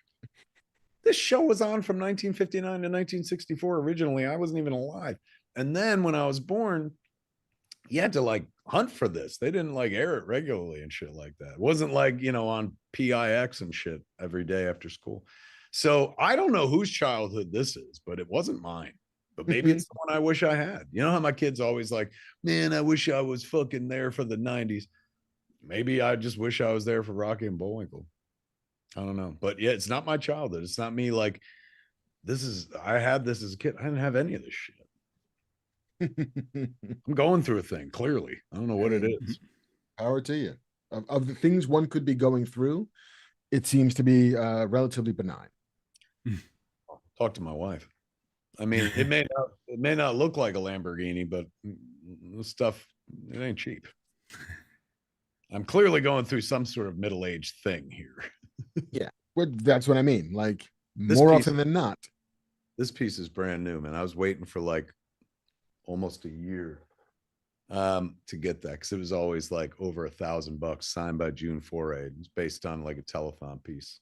Dial sucker 92222. But I finally somebody put it up on eBay for a price where I was like, good, and went for it.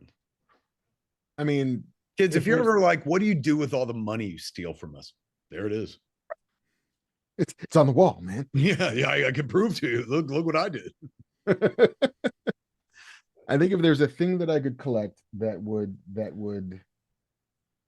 I don't know if it would tickle me as much as I think it would, but I like the idea of trying to buy or collect Belt buckles. What's that? Belt buckles. Yes. Like my father. My father collected belt buckles. When when I was a kid, I'd go through his drawer and he had like hundreds of belt buckles and shit. My man wore belts. I love Jerry Reed in fucking Smoking the Bandit. Like, I want to be that dude. King of the belt buckles. No, what would yours be? What do you idealize? I feel like I would want every issue, every book of Choose Your Own Adventure. Oh, wow. You know, like there was something kind of magical about the idea of having agency over the stories that you ingested. You know, whether that agency, look what it led to. Look what you wound up doing with the rest of your life. You're like, I always want to choose my own adventure. I want to make my own adventure. That's what it is. I don't know if I would get joy out of reading them at this late age, but the idea of them feels so romantic. The idea of it feels so much just like this is a shelf of possibility. And you could, if you were willing to give yourself over to them, have endless amounts of joy out of just pages and pages and pages of adventure. Like there's something, I don't know. I don't have space for it. I don't really have the desire for it, but it sounds like some weird idealized quest to be on. I don't have any quests anymore. And, you know, maybe that's a thing. I remember when Harrison Ford was on Dave Letterman, and Letterman was like, so what are you doing with yourself, Harrison? It's like, well, I wanted to learn how to fly a plane. Like, Harrison, you're 65 years old. He's like, yeah, it's been a while since I learned how to do something. That seemed like a pretty good fucking answer. So like, you know what? I haven't learned anything new in a while. I'd like to do that. So like finding a thing that I could lose myself in, that is not, to your point, a midlife crisis vanilla. I bought a sports car or got a mistress. You know, just like I wanted to be able to pretend again. I like that. What about you, Banff, man? You got something as sweet as that? My office looks like your office, except with Star Wars stuff I collected my whole life. But what I found interesting is that in the dark days we live in, I find comfort in Transformers. And so I have started spending a small fortune collecting Transformers again. Serious? And so, yeah, so my Star Wars, I'm taking shit off of, like Star Wars shit off the shelf to make room for Transformers toys. What do you think that's all about? Sounds like my Bullwinkle thing. Just like this came out of nowhere. Like, yeah. Well, I mean, I've always liked them, but like this. Yeah. I don't know what's going on here, but it came after the fires. Like mine was, you know, trauma-induced retail therapy. Mine was pandemic. Is that how you got to the Transformers during the pandemic? Started in 2020. Wow. So were they a part of your childhood? They were. I loved Transformers for like this amount of time, but the Transformers, the movie, the cartoon, was the first VHS I ever owned. It was like the first movie I ever owned. And I just watched it with my brother over and over. And then they released a toy line that was Transformers, the movie toy line. And And I was like, well, I can't not buy this. And so now I've just been buying everything. And and like Transformers aren't, I mean, they're like 60 to $100 each. I like do it. No, the ones I'm buying now, but I do now. I'm like, oh, I should go back and get this other one and do this. It's growing. It's not good. They released a Unicron crowdfund for like $500 that I didn't buy. Now it's $3,000. I'm trying to figure out how to buy that in a way that Jen won't divorce me.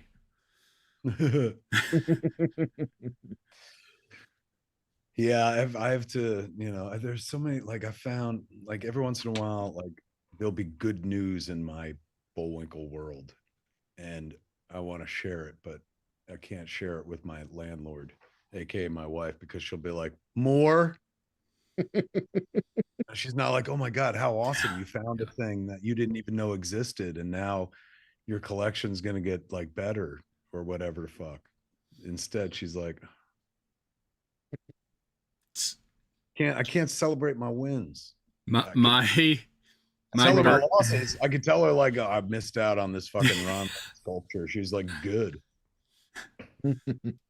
My birthday and Christmas are a week apart, and she's like, "What do you want for your birthday and Christmas?" I was like, "Unicron." She's like, "No."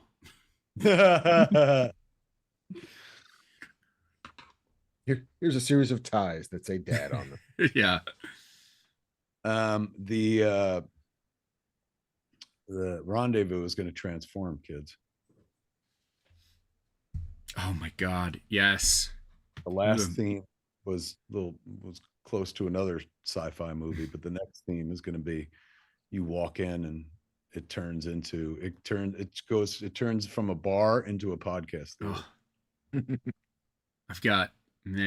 I can't share it yet. I'm working on a cool thing though that's related to what you just said. Turns from a bar into a podcast theater, turns into a Waffle House on Sundays. Pancake breakfast. That's going to be amazing. Pancake breakfast. Oh my God. We could do 50-50. What's 50-50? Oh, is that the raffle?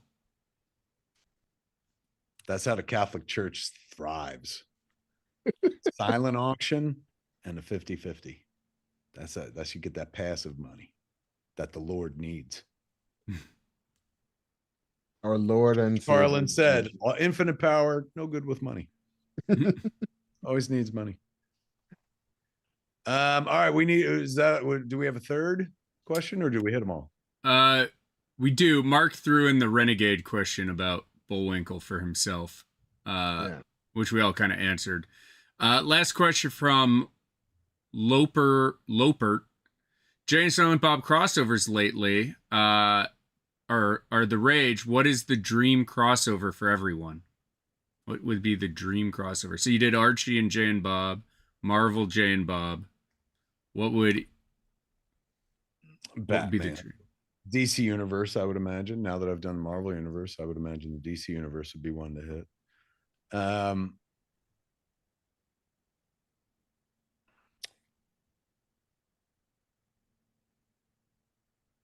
You know what I should do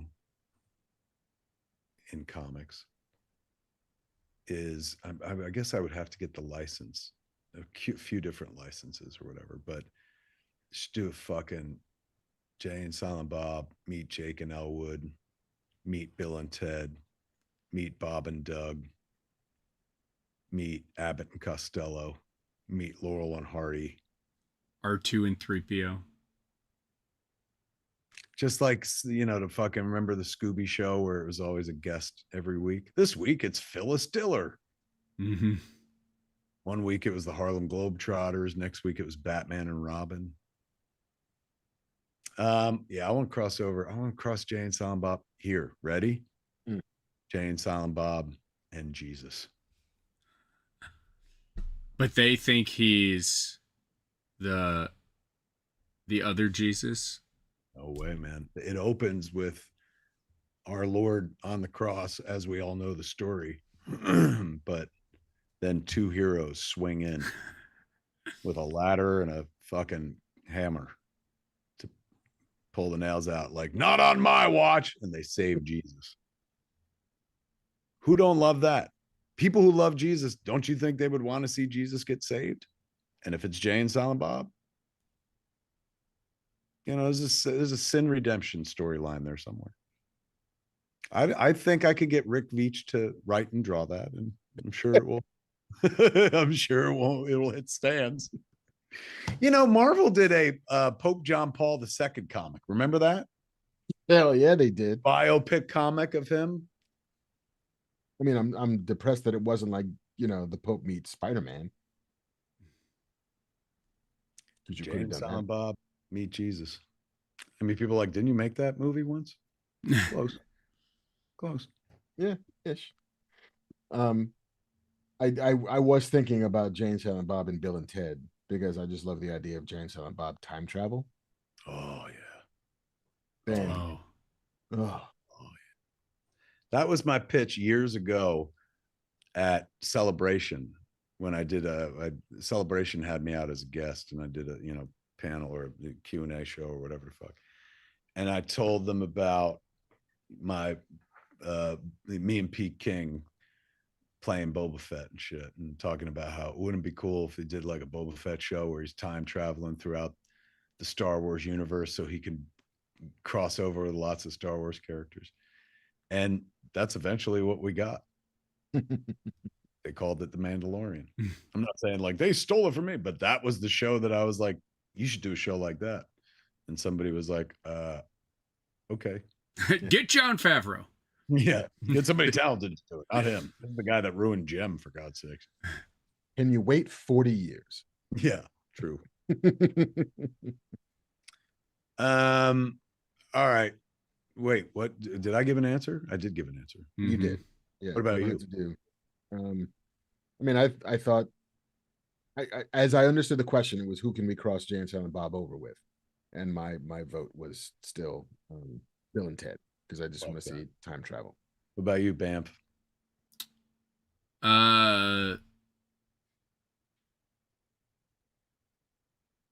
Let's say Jay and Bob with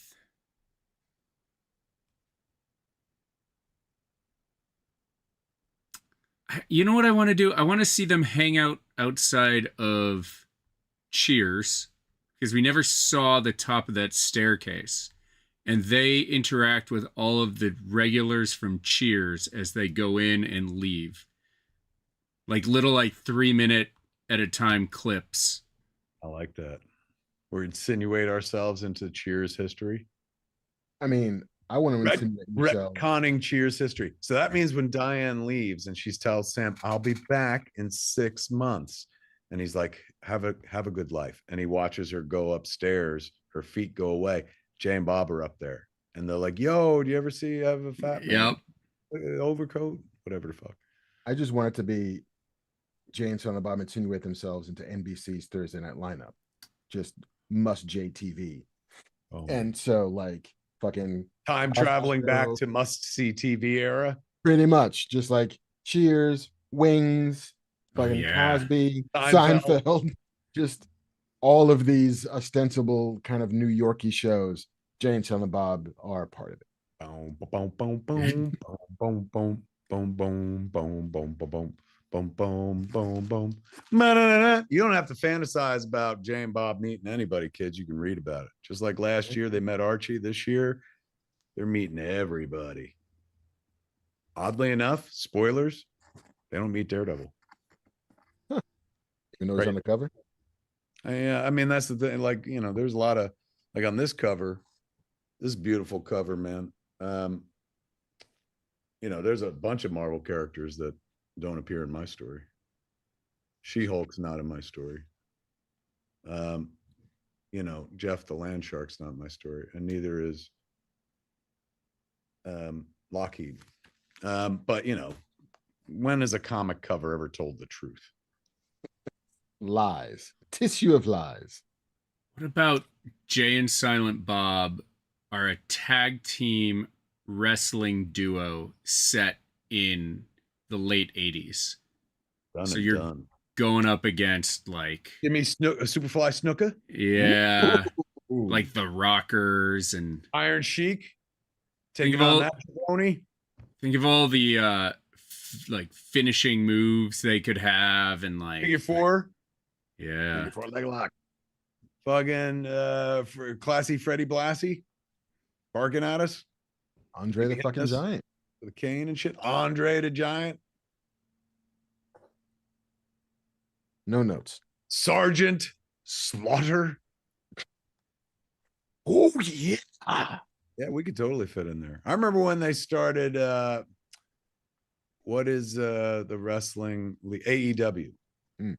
And me and Jay went to like one of the first matches and shit like that because Chris Jericho involved in that. And I was like, hey man, can me and Jay like jump in and wrestle? Can we be like wrestlers? And he was like, we take it more seriously than that. And I was like, really? All right, fair enough. I mean, look, there are some people who are far more clowny than Jay and Silent Bob, who are in the WWE Hall of Fame. Look, I was thrown out. It's like, if you get me in a unitard, you got ratings. Because people are just like, look at that fucking hot mess. Oh my God, he must be desperate for a career fucking revival if he's willing to wear that outfit. So I handed them low-hanging fruit and gold, but they were like, we're doing a thing here. Silly boy. Silly Bob. We're doing sport. Yeah. I was feeling my Freddie Prinze Jr., man, where I was like, let me in on this wrestling action. Freddie Prinze Jr. loves wrestling. And he wrote for fucking wrestling for years. In a world where, and I'm just going to say it at the risk of getting crucified, Donald Trump was in WWE. Like, Jay and Silent Bob are... Oh, I wasn't reaching for WWE. I was reaching for AEW. Yeah. We were supposed to be on WWE, but the week before we were on AEW, and then WWE pulled us. I was like, wow. Went to the wrong side of the street, sir. Yeah, very catty. Meow. David Arquette, somebody pointed out in chat. He was another wrestling aficionado. Well, shit, kids. I guess that's 3 questions. It is. Lighton Buildings said Freddie Prinze wrote for Freddie Prinze Jr. wrote for wrestling. What? Absolutely. The look, man. And he's the voice of Ezra, right? Kanan Jarrus, Jedi Knight. Kanan Jarrus. He's Kanan Jarrus. Who's Ezra's voice? Taylor Gray was a Nickelodeon kid. Was also in how come they haven't Saturday put Night. Freddie Prinze Jr. in the fucking, Mandalorian universe? I don't know if that ended well. Is that right? Really? There's some talk there? Hot goss. Interesting. Well, there it is, kids. Nobody except me, 7794 says, I think Freddie still writes for wrestling. Could be. I feel like at some point somebody will write the Hot Goss Star Wars book, the tell-all about all of the 50 years of rumors and innuendos and gossip. You can only hope. A new hope. Might be me. I got a lot of it. Yeah, and I gotta pay for this bar, so yeah. Coming in 3 months. If you invest in Rendezvous, hang out with me. Kids. Be like me and Mark. Throw a few bucks towards JC's dream come true, man. He's building the thing. You don't understand. He backed into that cantina. Like, he wasn't planning that. That just kind of happened and fucking blew up in his face as a successful thing. And he's like, guess what? Now I'm a restaurateur. Well, now Rendezvous, that's something he's intentionally putting together from the jump. This ain't no accident. This is intentional. He's doing it with intent. You want to be involved? You want a little piece of it? Get in on the action? Go to scumandvillainy.com or foundingfleet.com. Join the fleet. Join fleet, kids. We got some cool stuff coming this summer. Really cool stuff. I'll talk about it in the live show from the bar. Awesome. Kids, did you have a good time tonight? I know I did. Had a damn good time and shit. 3.5 hours in, just flew right by. Just like I'm gonna have a good time signing Jay and Silent Bob's Jays of Future Past on Wednesday at Jay and Silent Bob's Secret Stash, and on the 18th, following Thursday, out in Los Angeles at the Weed Shop. But if you can't get to either of those, don't worry, man. Just go to your local comic shop, your LCS. Tell them Silent Bob sent you. Tell them you want to get in on some of that Jays of Future Past action. If it's Tuesday on the East Coast, you have to wait one more day. Just one. Just one. I'll be out there signing comics. I'm not a lefty with my right hand. Come give me your money so I can buy more of this shit. I don't have enough. So you can redo the wall algorithm to fit a couple more things. Trying to get to the ceiling. Remember, kids. Ambitious. Did you have a good time? If you did, it's because Banff Man made it happen. Give it up for Banff Man. There he is. Give it up for the unseen Will Wilkins. Another fucking crucial cog in the Fat Man Beyond machine, without whom you don't get to see us and whatnot. Yeah. Thanks to the good folks at Square, our sponsor this evening. Do you remember the address? Was it square.com? Square.com/go/fatman. Fatman. All is one word, man. And don't forget Sunday, if you're in the Jersey area, you can come see me at Smog Castle Cinemas. We're going to watch Masters of the Universe, which got a rave from Mr. Marc Bernardin. I liked it. I'm even wearing my fucking Masters t-shirt. Look at him. Should have known about a shirt. Yeah. Should have, because if you were like, I hate that movie, you wouldn't be wearing no Eternia shirt. No, I try my best not to buy t-shirts from shit I hate. If it's good enough for Marc Bernardin, goddamn it, it's gonna be good enough for me. And I'm gonna watch Masters of the Universe on Sunday at noon at Smog Castle Cinemas. Coming out, join me. After that, 4 o'clock, I'm gonna interview Uncle Lloyd himself, Lloyd Kaufman, the father of trauma,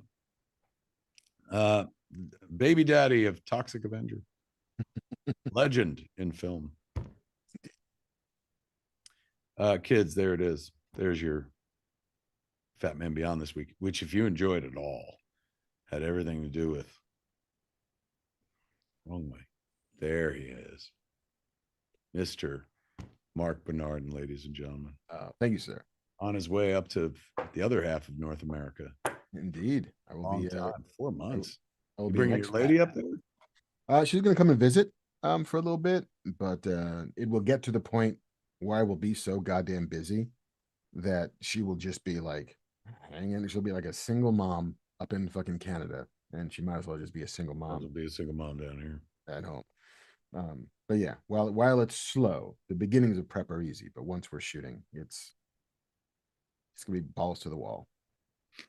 Gone Ape Entertainment says, get your facts straight on those Western timelines, though. It's got a real fucking burr about which came first, which Western. You really thought we gave Unforgiven a little too much credit. He's like, I ain't going to bed without fucking reminding you that you guys went a little too far on Unforgiven. Yeah. Apparently we have besmirched the idea of cinematic Westerns by not getting the timeline straight. Truth. Give High Plains Drifter a watch. That's Eastwood's hidden gem, he says. It's good. I've seen it. Yeah. No, I'm with you. I ain't saying it's not. I'm just saying I like Unforgiven. God damn it. Can't I like a thing without it being controversial? Unforgiven's the masterpiece. It just is. It's the one he waited his whole career. Constantine Furman says High Plains Drifter is not fun. It's a most unpleasant movie. Well, to be fair, neither is Unforgiven. Yeah, you never said it was fun. You hear that? Listen. Not my dogs, the coyotes outside. Oh, shit. You hear them? I heard that. What's the noun for a bunch of coyotes? Pack? I guess, right? No, it's pack of wolves. Is it the same for coyotes? I guess it's a pack of dogs. Yeah. See what the internet says. What is a group of coyotes?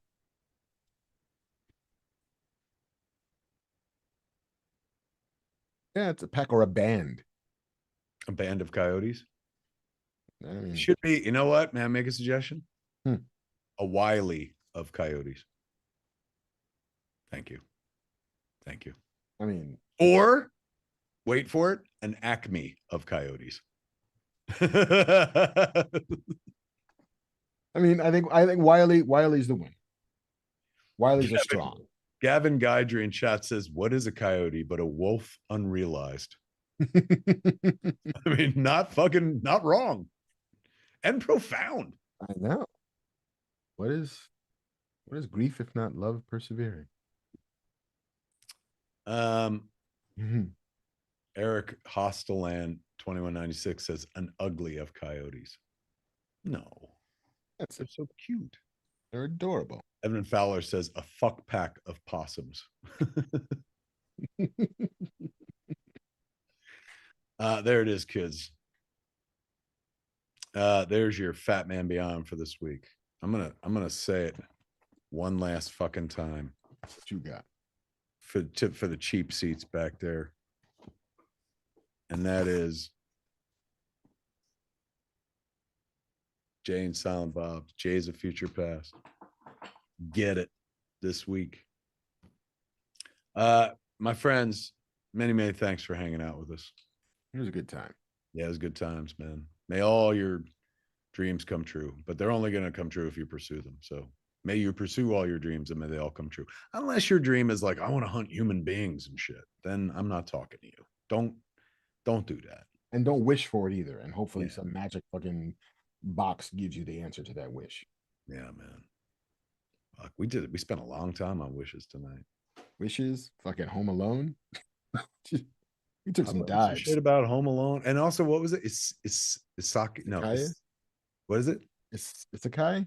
Isekai, which is Wizard of Oz. Isekai, yeah. Taking a motherfucker and dumping them into some mystical world, and they go on an adventure. Isekai. Iseki, but probably Isekai. There it is, kids. Oh, what a lovely time. Good times, man. Still above ground and shit. Happy good times. Happy good times here at Fat Man Beyond, the show that never ends. If we a few more minutes, we'll be 4 hours even. No. There it is, my friends. Have a great weekend or great week. It's fucking Monday.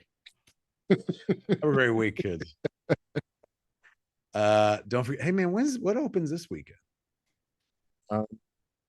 Fine fucking question. When's Spider-Man happen? I know Supergirl is June 26th because we're going to do a watch with Kev on June 28th. I should mention that as well.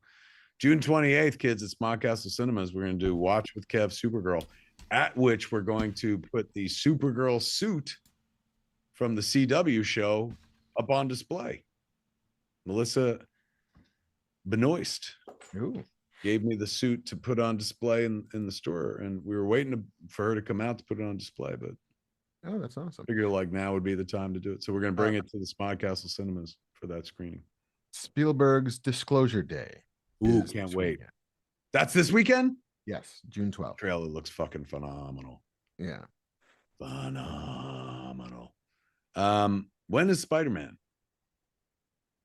Spider-Man, I think it's like the 26th of July. Of June. No way. That's the same day as fucking Supergirl. Or is that Supergirl? So then, yeah, they must July 31st, somebody's saying. July 31st. Ooh, I can't wait.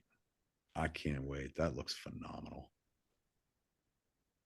And I want to see me some back rooms, and I want to see me some Wish Obsession. And I'm going to see me some Masters Universe. It's a lot to see. I want to see The Furious, this Asian martial arts movie that's coming out, which looks fucking rad as hell, starring one of the guys from The Raid. Kill Josh Petrino asks, am I going to be at the stash tomorrow? Not tomorrow, Wednesday. I'll be at the stash with Jay, signing Jay's of Future Past. Spidey's opening into August. Yeah, the end of the month, July 31st. Oh my God, what a perfect gift, birthday gift for me, August 2nd. Look at you. All right. Obviously, I just don't want to end the show. God knows what. Well, the 19th, Toy Story 5, Death of Robin Hood. Death of Robin Hood? Who's that? Yeah, starring Hugh Jackman as old Robin Hood. Fuck, man. Remember Robin and Marion, the other old Robin Hood movie with Sean Connery as an aged Robin Hood? And Audrey Hepburn. 26th, The Supergirl. And Jackass Best and Last. Yeah, Jackass. I saw a bus stop ad for that today. July 1st, Minions and Monsters, because we need more Minions and or Monsters. July 10th. Brian Lynch written the screenplay, probably. Anytime those Minions hit the screen, Brian Lynch is usually behind it. Get that man paid. Oh, fuck. Brian Lynch. I mean, look, Brian Lynch is a very talented fucking writer, great human being, wonderful father. But man, oh man, like he fucking knows how to write commercial and shit. Has written movies that have made like collectively billions of dollars because he's written all the Minions movies. So that's him. He is married to one of the top executives at Lucasfilm, Carrie Beck. So anytime you watch like one of those Star Wars shows or the Star Wars Mandalorian Grogu movies just came out, his lady is she was right under Kathy. I don't know where she is now, but she's way up there and stuff. So that's a very nice way of saying like Brian Lynch and Carrie Beck are so rich. They must have all of the money, for heaven's sakes. I thought you like an immensely talented power couple. It's like, nope, sitting on a pile of gold. That shit goes without saying, the intense power couple part, but the fucking wealth, my God. I'm gonna hit up Brian Lynch. Hey, Lynch, you want to finance a movie? Come on in. Hey, Mr. Minions, how about you toss a few bananas over here? I mean, if you could put Jay and Silent Bob in a Minions movie. Oh my God. That's, you know what? Even better. Bri, is it too late to get Jay and Silent Bob into the new Minions movie that's about to open up? Call me. Comes out in 15 days. Well, is that really too late? Brian Lynch and his wife, Carrie Beck, had their first kiss, I believe, here at this house upstairs. So you want a piece, is what you're saying. I was going to say, I mean, aren't I entitled to 10% of that relationship? Give me 1 point. 1 point on this match. All right. I could just keep reading fucking theatrical release dates or It'd make me so happy, but we can get out of it. There it is, kids. Don't forget. We're not supposed to. Don't forget. I forgot. There it is, kids. Thanks for hanging out with us here on Fat Man Beyond, sponsored by Jays of Future Past, the Marvel and Secret Stash Press crossover, and Jeters, Jay and Silent Bob's Banana Hammock. And Jay and Silent Bob Deliver. There it is, kids. All right. Have a good one. Good night, everybody. For Fat Man Beyond, I'm Kevin Smith. And I am Marc Bernardin. Tune in next time, kids. Same Fat Time, same Fat Channel, smodcast.com or youtube.com/Kevin Smith. Jeff's kiss, everybody. Mwah. Jays of Future Past. This is from the cat. Greetings, everybody, and welcome to the AKA Ask Kev Anything. Every saga has a 10-year anniversary, ladies and gentlemen, and this is what happens when Jay and Silent Bob get old. I'm Kevin Smith.